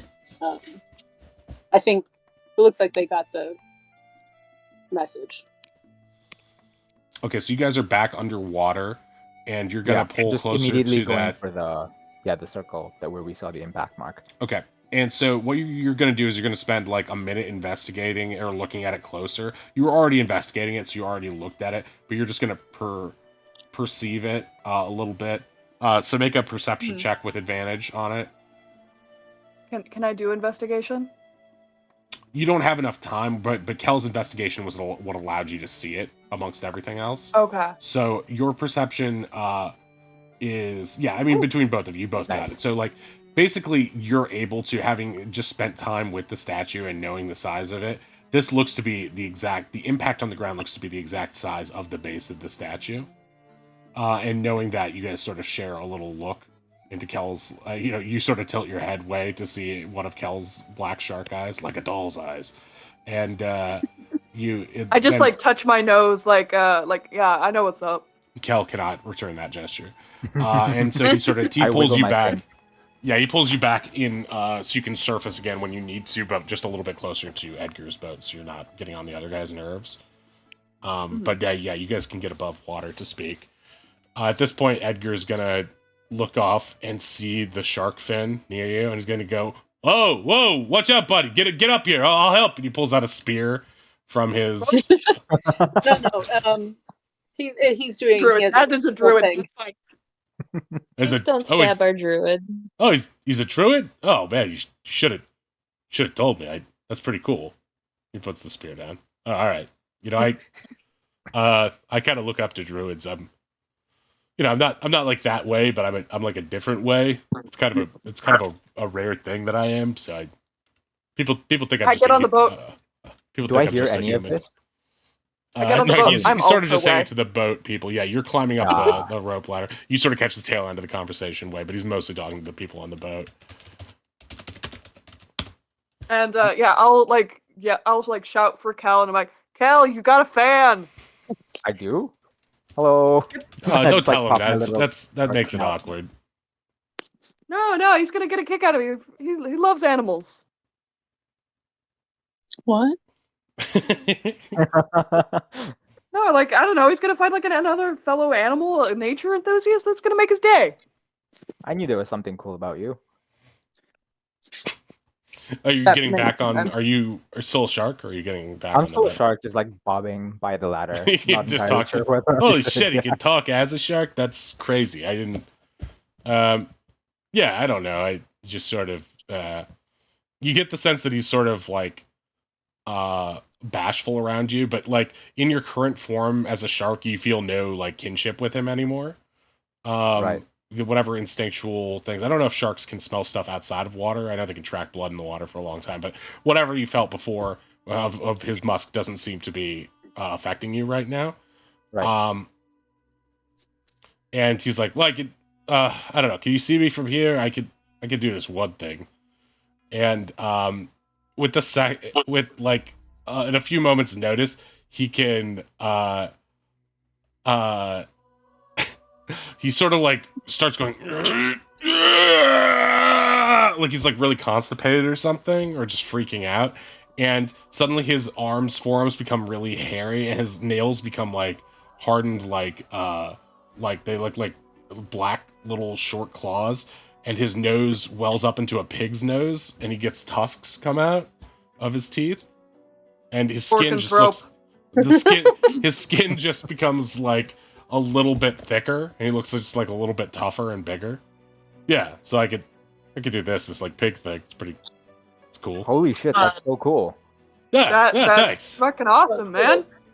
Yeah, it's just how I was born, So I'm just I'm a shifter, so I'm sort of like not really like a werewolf or anything like that. I just sort of it's part of my blood, so I just sort of it's helpful when you need to move stuff or you want to feel stronger or whatever. If I'm about to get punched, I do it because I take the punch a little bit better. You got best of both worlds. I'm pretty jealous. Yeah, well, I can't be a shark. That would be really helpful too. For it's only the pig thing, so. I mean, hey, I'd say there's a family of boars somewhere that's basically my family. What? There is. Kelvin, can you say that you realize that's what you smelled on him? Ah, He smelled like a boar to you. You're like, oh, no wonder I felt this weird kinship with him. He's a boar. He's basically. Aw. He's your cousin. we're gonna get along just fine. All right, that's cool. He looks like sort of blushing a little. And he sort of like shakes it off and goes back to his regular form. But yeah, it's I don't show it to everyone. Some people think it's weird because it's pig, but yeah, I like people who can transform. Pretty cool, right? People who think it's weird, you need to get yourself some better friends. Yeah. You like grease a little too hard off the bat. It's like, yeah, I mean, yeah, no problem. But yeah. All right, did you guys see what you wanted to see out there? Well, kind of. Yeah, we saw exactly what we wanted to see. Okay, Yeah. cool. What cool. did you find, princess? Wait for me. I'm Wait, I pretty moved sure. his eyeball. I'm pretty sure you could outpace us with your standard swimming speed there, but yeah, sure. So it couldn't have been dragged. Yeah, we're just gonna turn to like Finn and Ronnie and Oz, just like it couldn't have been dragged. Everything down there is pretty intact, but there's one spot we know. Turns to Kel. We saw where it dropped. Ronnie's sort of like looking at Way and looking like at Edgar and being like, I'm being vague on purpose. Okay. Okay, dropped. He's sort of like yeah. looking at you guys, starting to get the sense that maybe this wasn't just sightseeing, but he just stays mum like, I don't really know what's going on. Was there like a hole? A big squish mark in a rock? Uh-huh.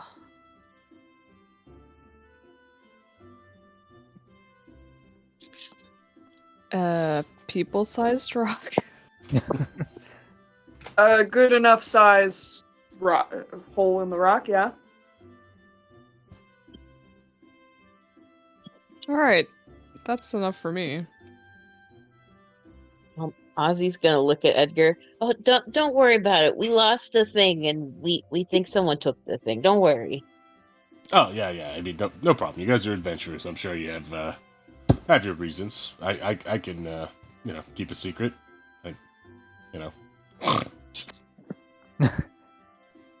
I'm just like swimming alongside the boat happily. Are you doing any more investigating while you're out there, or are you just sort of keeping pace and chatting with people? Just keeping pace. I don't think there's anything I'm looking for in particular, but I don't know. Okay. I still have my passive perception if that helps.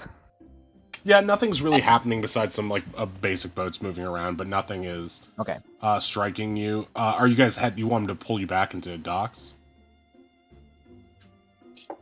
I think so, right? Yeah. Okay. I don't think there's anything else left to do. Okay, so as you guys are moving this way, remember you guys were here by this crane when you were first unloading. Like, this is the Dragon's Breath ratio ship, we'll say, and this is where you were unloading, where the thing dropped.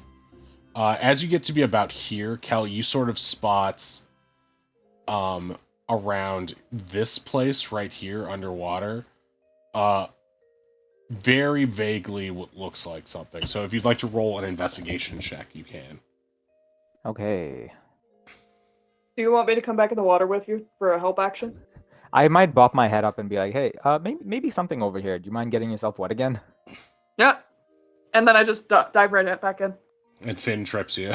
This time you're not ready. No, I trip on the wall of the boat before Finn Yeah. trip me. Outsmarted? You bang your head on the side of the boat coming down and die instantly. End of season. A little bit of blood. But I Kelton float on the back to surface you. gently because of the armor. Yeah. Oz is like, healer's kit. Here it comes. So, yeah, you get back down there and you see what looks to be the remnants. This is just pure sand here, but just there's like a little dune, like where it just gets a little bit hilly underwater for a second, and you see what would normally be a rounded top has like a square to it. It would be imperceptible, but you can recognize it now that you've seen the other more clear impact on some rock, and you see like the remnants of like 2/3 of this thing, and you're wondering if it was dropped here as well.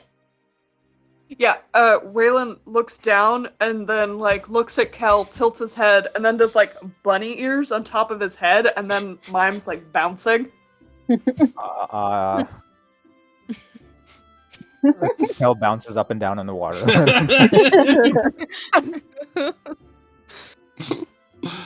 Are you impressed? Shakes head, and then I point up to the surface. And we'll both surface. Why the fuck is it bunny hopping? I don't know what you were trying to say. That's what I was saying. Cal comes like up it with was pieces of hopping in the kelp water. on his ears. Like, is this what you want from me? And his little shark ears.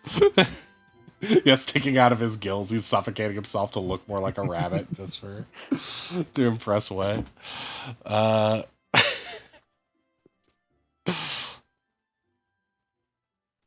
Part of your world. So you think they like dragged it along the bottom and just bounced in a couple of places? We didn't see any drag Well, marks.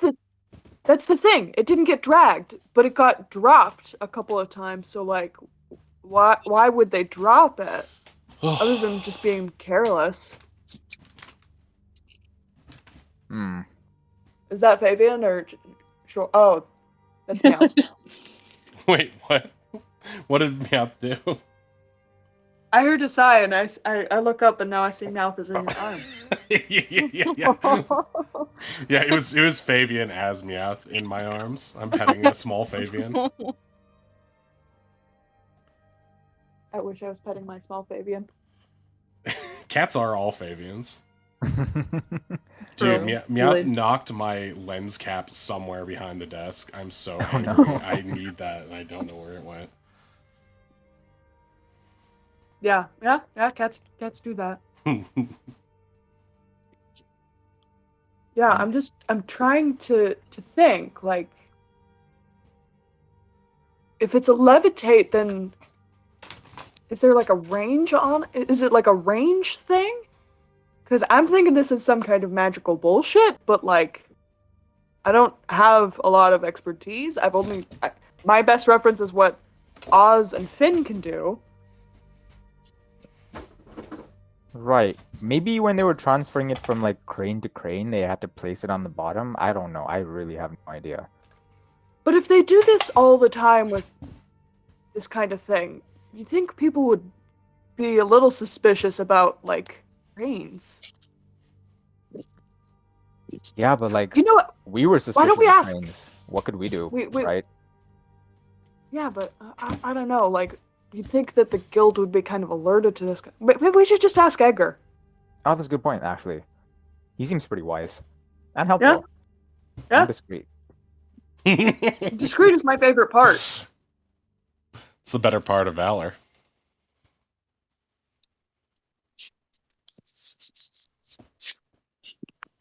Yeah, I'll get back on the boat and hey, Edgar, what do you remember the day we showed up? Was there anything like weird going on at the docks?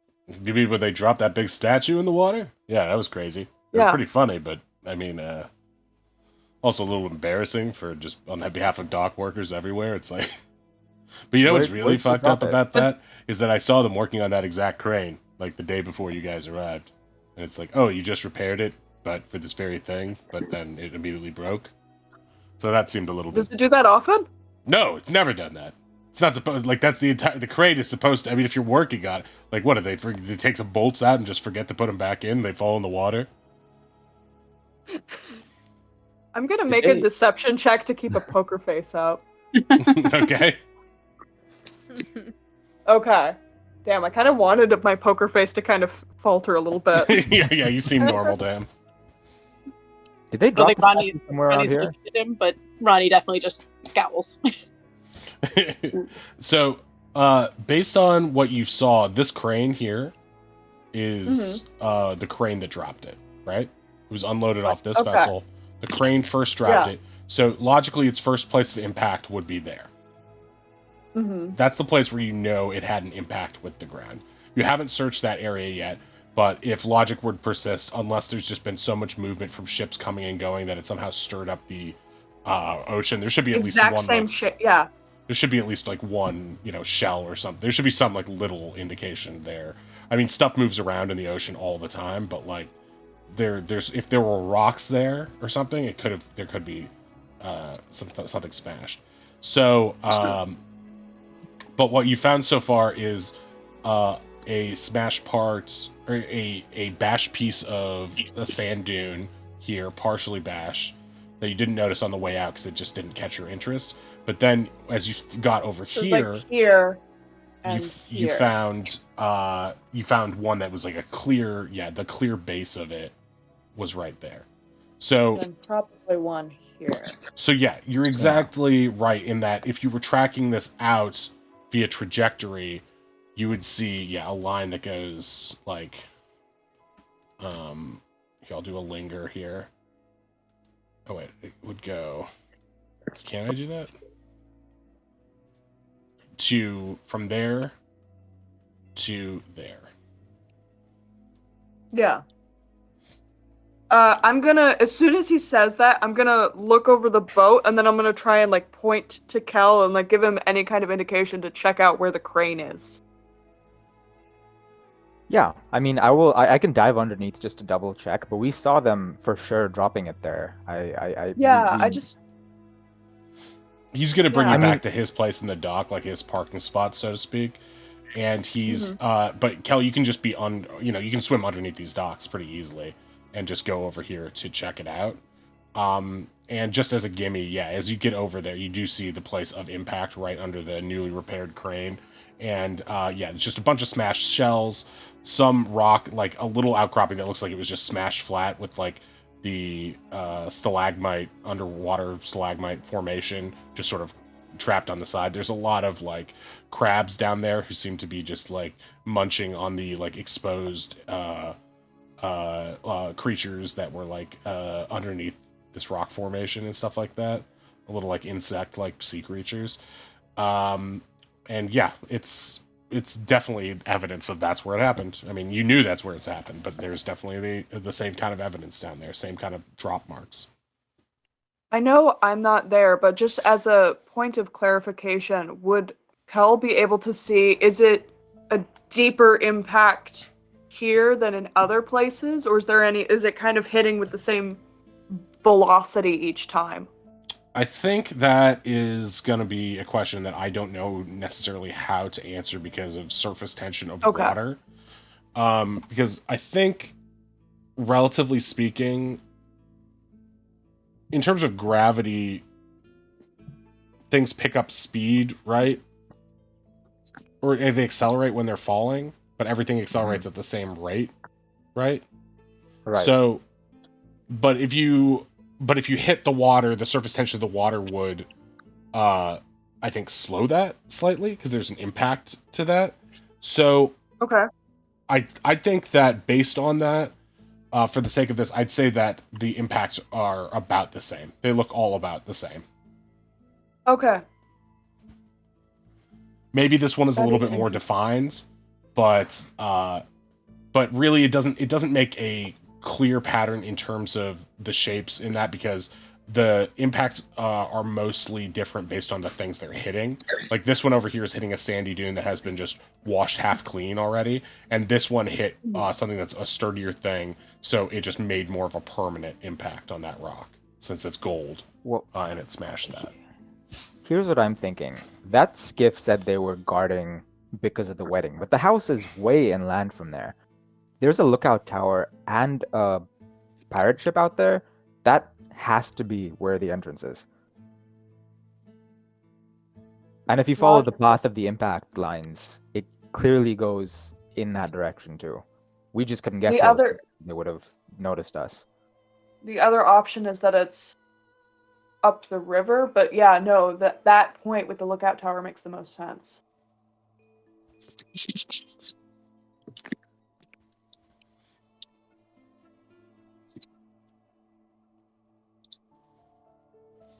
I At guess this at least point, now the we vessel know. has Okay. stopped and he's sort of like, yeah, you guys can get off or hang out if you want to. He's not really doing anything right there.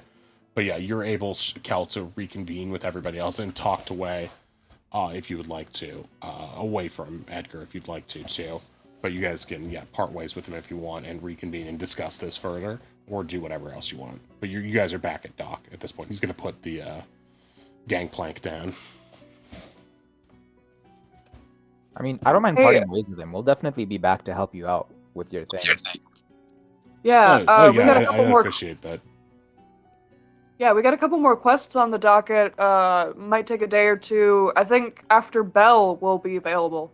All right, sounds good. Yeah, hopefully no one's picked that up by that. I hope they won't, or it's not, just we'll see, But yeah, we'll hopefully be able to still do that. Thanks for covering for us, by the way. You didn't need to do that. Very chill of you. Oh yeah, I appreciate it. I mean, you guys seem all right. I know you're up to something, but it doesn't seem like anything nefarious to me. So, you need any help, I'll be around. But yeah, any coins you could throw my way anytime you need my help. And I don't ask for much, but I just like to keep, belly full, motor running. Yeah, for sure. All right. Well, have a good day. You as well. All right. You guys are going to move your way off the dock. And it's going to sort of stop in center of the dock area, sort of as normal in front of Seafarer Bazaar.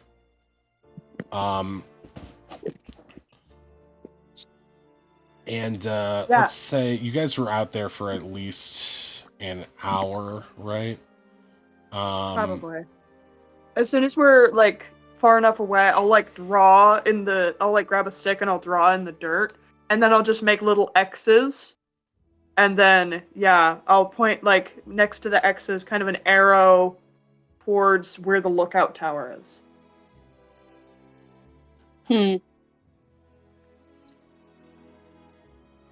Well, even if we don't know how they took it away, at least now we know if we do escape using the tunnel, we have a vague idea of where we'll pop out. Yeah. As you guys are staying here, you hear suddenly a bunch of applause and some commotion coming from in front of Courtly Credit. And you see what looks to be like a miniature parade, like only one float long, but very, very short. And people are sort of gathering around and clapping as you hear some chimes and a little bit of flute playing, and you see what looks to be a strange caravan style, one that you have not seen before. Much more, rather than the dark wood you've seen for most wooded areas around where you're from, it's very bright and has like white, almost pure white everything. Very reflective and bright in the summer sun. And you see dancing around it, and in front of the horses there are what seems to be dancing girls, and some fitting the description of the caterers and that party from Oasara. And you immediately get the sense that these are the Oasaran caterers and the dancers and that crew that's coming in for the bachelor party. And so like kids and just townspeople are sort of clapping as the dancers shake tambourines and move through the streets and pass by guys. Do they look haunted? Does it look like they got harassed by the poison ape? It doesn't. Do they have 1,000-yard stairs? There's no sign of any harassment from these guys. It doesn't look like that they got into any trouble on their way in. So either they got lucky or just made were forewarned about this. Likely were forewarned by Scorch, but it seems like they are okay for right now. And they pass by you in front of the bazaar, and they sort of make their way towards the manor house. And you see them talking to the guards, and they sort of back up and go across this bridge, and then make their way, assumably towards Crackerjack's Cabaret, just out of view. Do we have a check-in time for that, by the way? Did he tell you if we needed to be there early, or if we just rock up? I was just planning on rocking up. A true diva. Wouldn't have it any other way. Exactly. You know from what you spoke to him about that you won't be performing first and that the event starts at 8. So you're not sure when the acts start and when they're just going to be like eating and drinking beforehand, you know? So chances are you'll probably be performing closer to 9 o'clock or 9:30. Yeah, there's a couple acts before me, I think. So if we want to get there on time and just do some snooping, that's totally fine. I'd like an hour's worth of rest beforehand, just so I can get some charges back, just in case things go south. Fair enough. You never know when you'll need to be a shark at a bachelor party, I guess. Yeah, maybe there's a swimming pool. I mean, that would be a kick-ass bachelor party with a shark. For like Oh, certain yeah. planets, unless there's like a pool, yeah. If you guys want me to drown above water, sure. No, I do not. I'm just saying. It'd be cool to have a shark at a bachelor party. It would be. But Scorch does not deserve a shark at a bachelor party. There, I said it.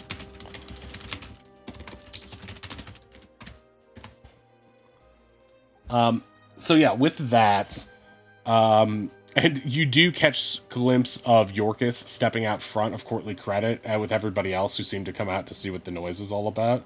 And he's sort of adjusting his glasses.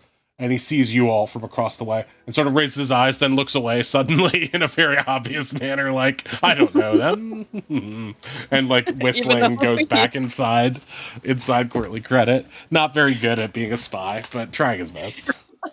He has every reason to know us. I know, right? Exactly. But he's that's not his first impulse. Should we just go over there and like pull him out for a lunch date to plan for tomorrow? I don't know. It makes sense. Well, we also need to touch base about the thingy, the super. Yeah, Right. but like But we I'm have a thinking covered legitimate too. reason to talk to him. Yeah. We need to leave town tomorrow, and he has to accompany us. Yeah. This is true. Sure. How much do we tell him about what we're gonna do with the caterers? Because if he's with us, it's gonna be kind of hard to mean- hide. He's in the loop about the caterers, about the plan. That part of the plan, like. That's true. I just hope he He- isn't too stressed about us doing violence. I mean, he's helping us secure their bonus, so sounds like we're on the same page.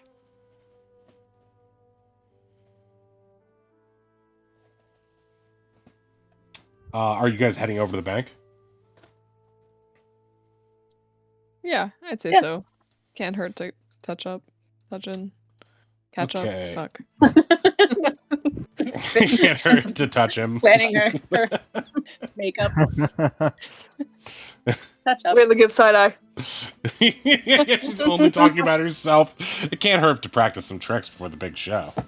What are you talking? That's not what we're talking about.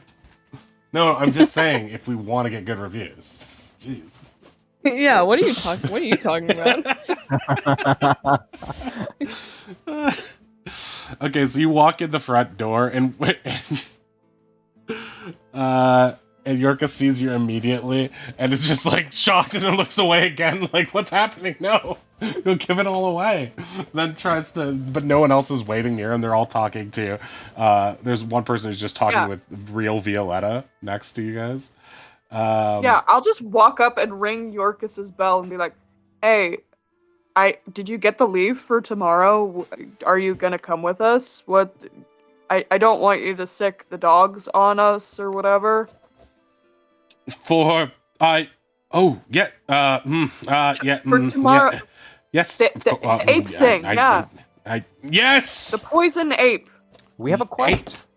The ape, which is a legitimate, and he's like looking around to no one in particular because no one's paying attention to him. A legitimate. You have debt, and when there's debt, it must be repaid.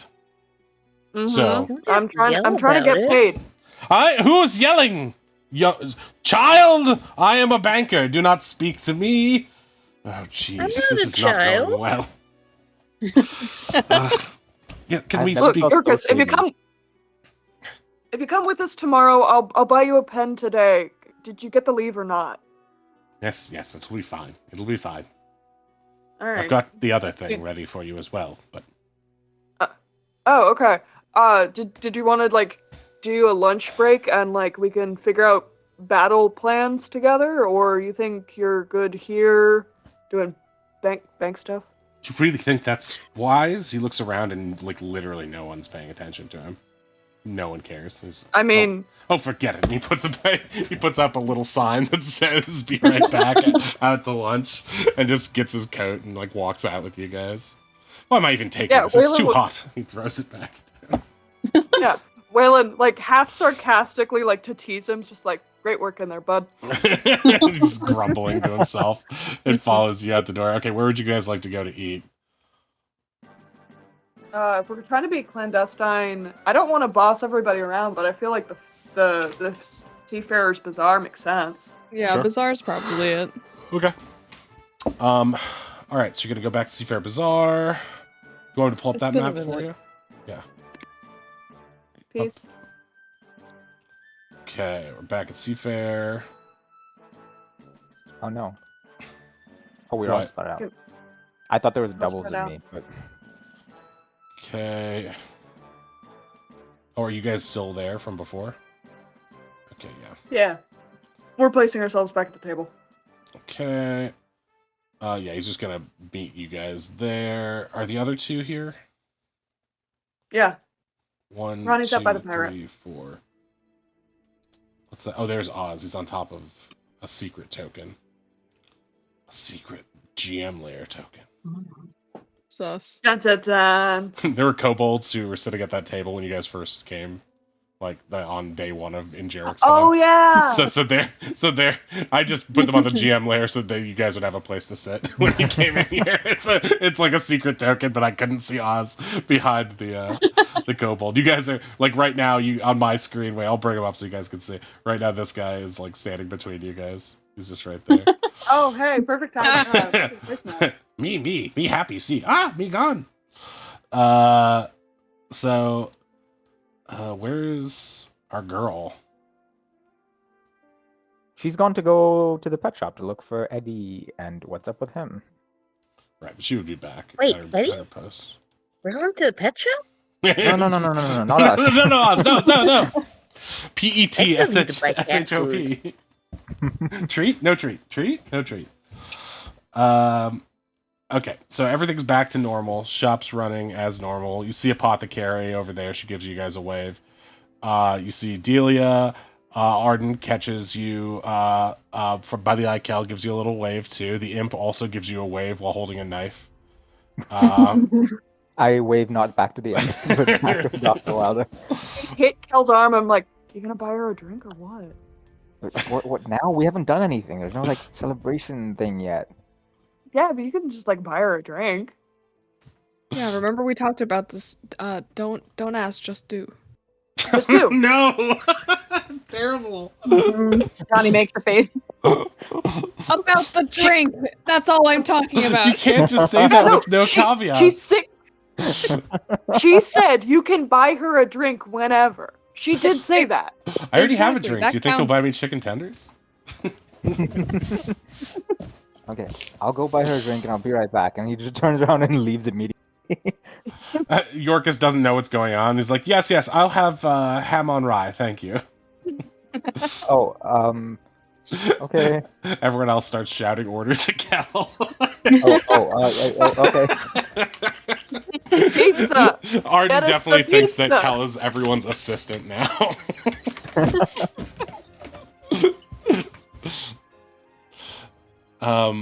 Okay, so Kel's going over to do that, and while that's happening, before we messy up the table with food and crumbs and all that, I'd like to hand this over to you. And he picks up the he opens up his briefcase, and he has, actually it wouldn't fit in a briefcase. He has sort of like a little, almost like a doctor's bag, you know, one of those clasp bags that he's using as like Right. a camera bag. And he brings it up and puts it on the table. You're closest, so he's just gonna hand it or put it in front of you, Way, for that. Try not to flash this around until you absolutely need it.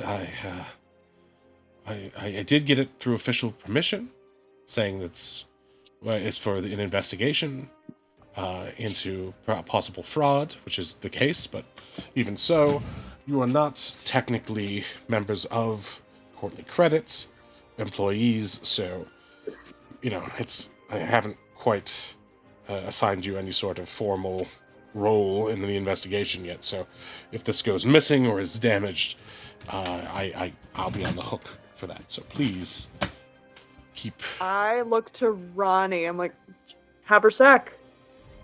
Haversack. I hand it to Ronnie. He Put it looks. in the haversack. He looks at Ronnie and with no irony says, "Keep it secret. Keep it safe."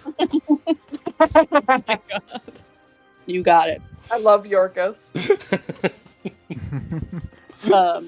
Does it look intuitive, or like would I need to be like, "Boof"? For Could you someone who just- not Ronnie, perhaps. Do you want- make and an should we intelligence roll- check to see if it's anything Ronnie- like the Terabane armor or. Ronnie looks around and is like, "Do you all know how to use this?" Probably figure it out. Ronnie, Oh, nice. Ronnie Hey. immediately picks it up and takes a photo of themselves with it.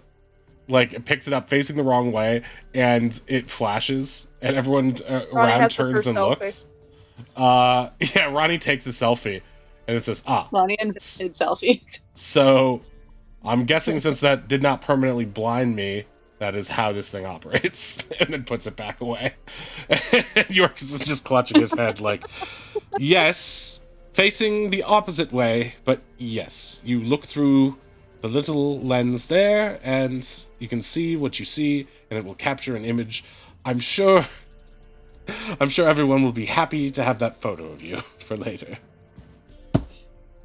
Is there like a cap that we didn't just fuck ourselves over, right? There's more than one charge on this guy, right? Yes, there are several. There is, because of it is not a purely practical machine. It is an enchantment. It should be able to take, I think, upwards of, I don't know, 10 to 20 pictures, I believe. I can work with that. Really? He looks at you with just like the most British, like you can see just a vein in his neck bulging, but no other like indication of life within him. It's just the British most stress. withering stress, and he's just like just utter fear about whatever that sudden interest means. I mean, like, Yeah, you we know, should have met up with you before we went into the bay. We got some pretty cool evidence. Please don't. Oh my gods, I can't believe I have to say this. Whatever What?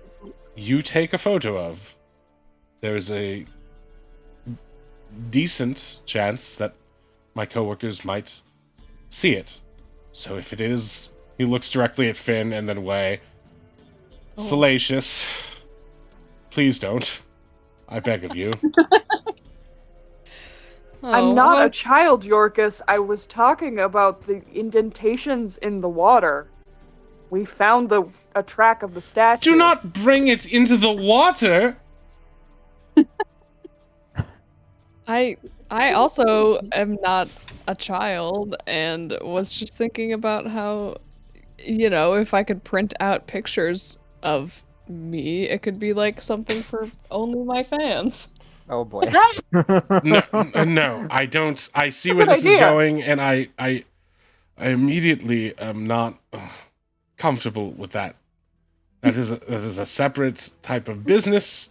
There needs What do to you be mean? permits. I think that is both empowering and a financial gain, and I think that's a great idea, Finn.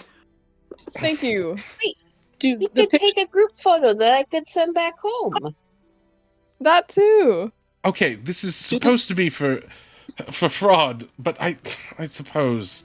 All right, should everything go as planned, and our debt lowering scheme be successful, we can take one group photo together as a celebratory thing. Okay, let's see. I can be super fun. Where do the pictures go? They're inside the Yeah, but how do we get them out?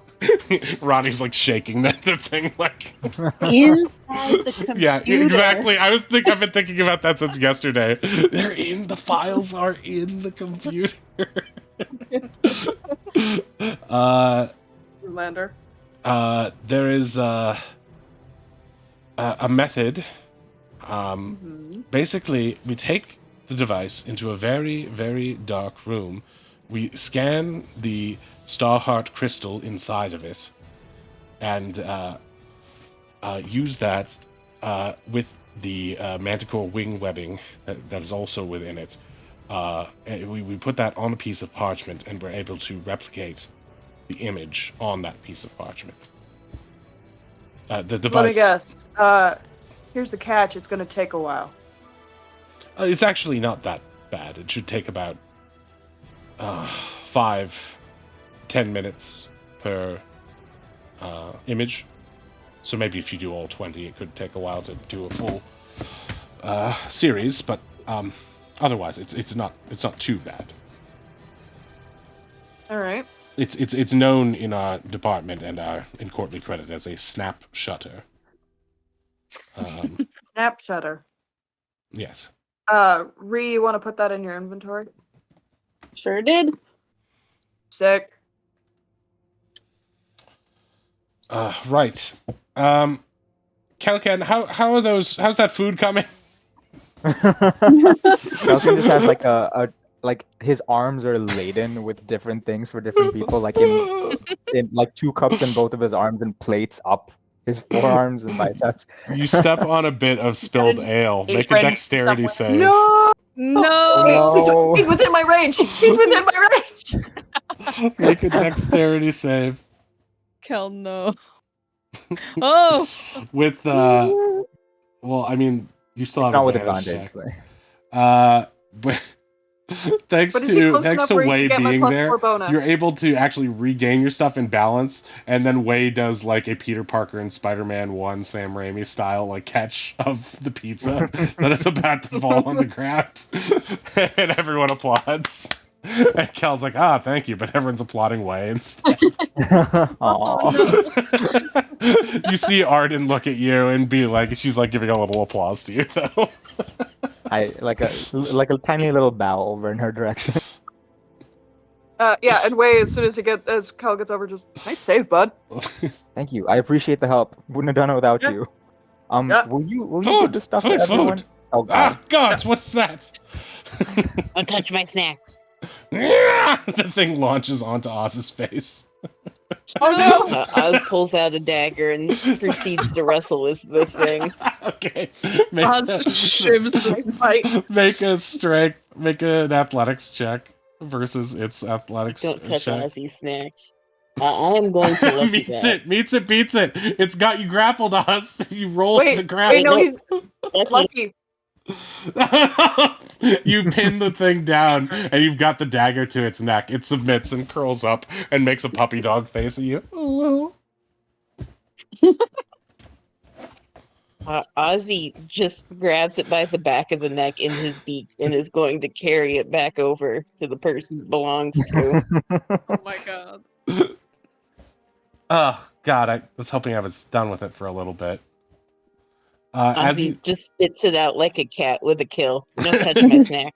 as you do so, Eddie leaps from this pile over here onto the table and gobbles up the imp in one. Oh my fell God. swoop. Oh, good kitty.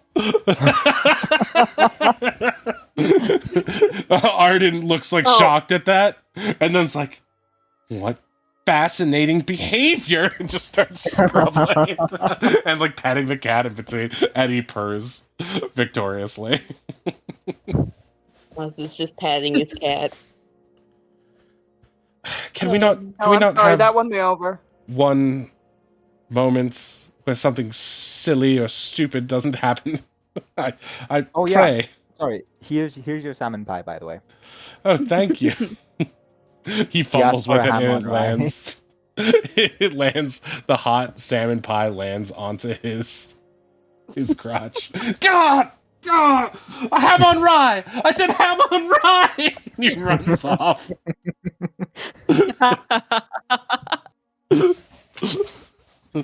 Oz's abandoned food on the floor senses are tingling, and he's going to go clean that up now. Yeah. You start to gobble up the crotch pie. Okay, Kel, now's the chance. Go get the drink. Yeah, Do go it. buy her, I go buy her think- the drink. Yeah. I'll go and get whatever the popular choice of drink is, because I have no idea what the different kinds of alcohol are. Oh, I tell him about the Osari and mead that the pirates really liked. Ooh, Mm, okay. I'll get one of those. Yeah. Yeah. Okay, you grab one. Are you getting one for yourself too, or are you just getting?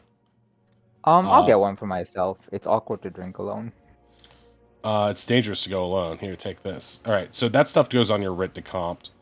But I think Normally, Yorkus pays for you guys in situations like this. I don't know how he's feeling right now. He's bloodied now. We gotta put a splork on him. From I'll the put- salmon pie? Yeah, I'm just kidding. I'm just putting a marker on his token to remind myself that he's got salmon pie on his trousers. So yeah, you bring the drink doctor over to Dr. Wilder, who's currently staring at Eddie and petting him. And as you approach, Eddie gives you a suspicious look. Okay, how about this? Truce. You ate the imp, and I like you a lot more for that. I'd like for us to get along. The cat. And I extend a hand to like shake. You've the got cat's your hands paw. full with drinks Oh, true. right now. The cat seems to take kindly to you saying you like it, but it also does that thing where it tilts its head to the side, like, yes, you should. It's We'll kind of work sitting on it. down right in front of her where you want to put the drinks. Oh, if I could just, sorry, I need to. Oh, whoops. And I just try and awkwardly find the spot to put it down in front of her. Make a sleight of hand check. Interactions with Dr. Yes. Wilder are so challenging. you put the drink in front, like squeeze it between, like just very gently and slowly as it's doing that cat thing where it's tracking your hand as the object slowly moves across the table, and then but it doesn't do anything, and then you set it down in front, and she's still like working. She's like, "Oh, thank you, Kel. That is so nice." And then the Eddie starts to like lap at the drink you put in front of her a little bit. And she doesn't seem to either doesn't notice or doesn't mind and takes a sip of it afterwards. And so you just sort of sit down next to her and take a sip too. And Eddie doesn't seem to be moving, but is also not like aggro to you in any way. So I got you that drink. You said I could buy it for you anytime. Yes, drink. What? How is it? Oh, it's good. It's good. It's a little hairy, but otherwise good. Oh, that's probably something weird about the way it was made. Don't worry about it. Mine's Yeah. fine. We can swap if you want. Why is yours different? Oh, mine's better. Mine's nice. You want it? All right. She takes your drink and starts drinking it. This tastes the same, but with less hair. Oh. Yeah, you can have this one. She gives Yeah. you the one with the cat breath on it. This smells like Eddie. Tasty. Eddie smiles with pride. Did you manage to make any headway in terms of finding out where he came from? No, not at all. But isn't he just the most interesting creature?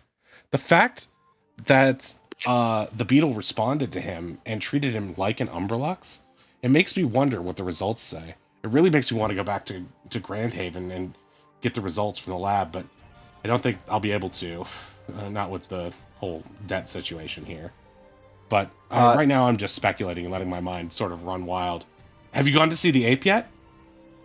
No, not yet. We're on the way, actually. We're gonna check that out today. It's on our to-do list.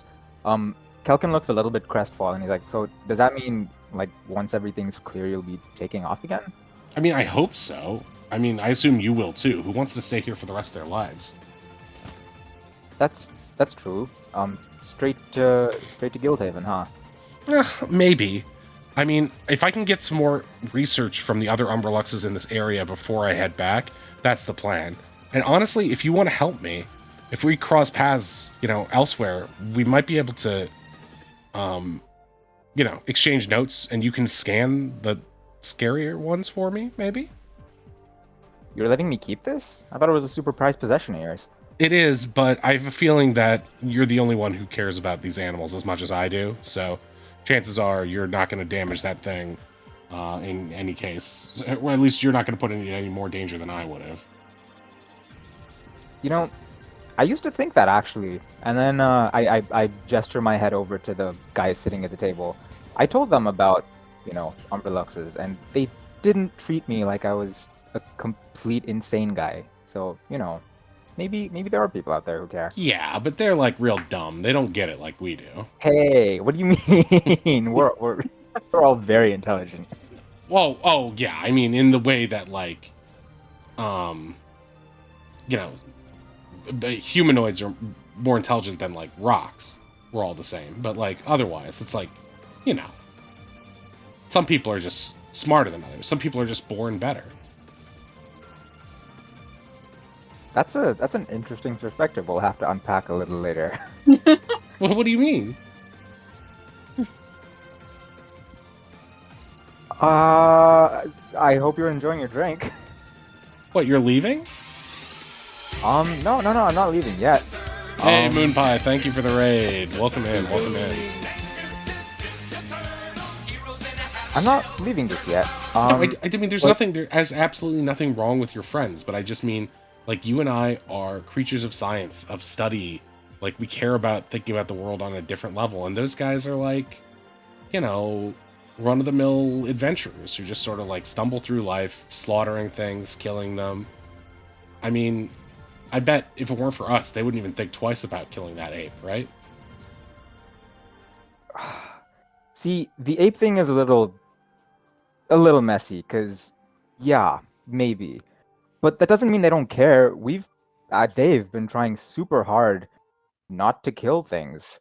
Especially, like, we were stranded on an island a while ago, and there were so many dinosaurs on there. Like, I could go on for days about how many cool species we saw.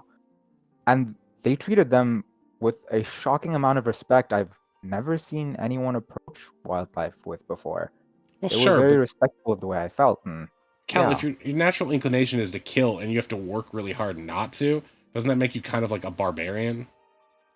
Well, I mean, self-defense for one, right? You're on a strange land, beasts that have never seen you before think you're marching on their territory, and they want to eat you. It was only in cases like that. It's not like we went around slaughtering everything. Look, I've just been doing a lot of thinking about you and me and, you know, the wedding invitation. She kind of like tucks her hair behind her ear a little bit. And I think what scares me is the Kel that I met before, this like kind of quiet, kind of shy, nerdy guy, like he wouldn't he wouldn't have ever thought of breaking into a pirate wedding and nearly dying.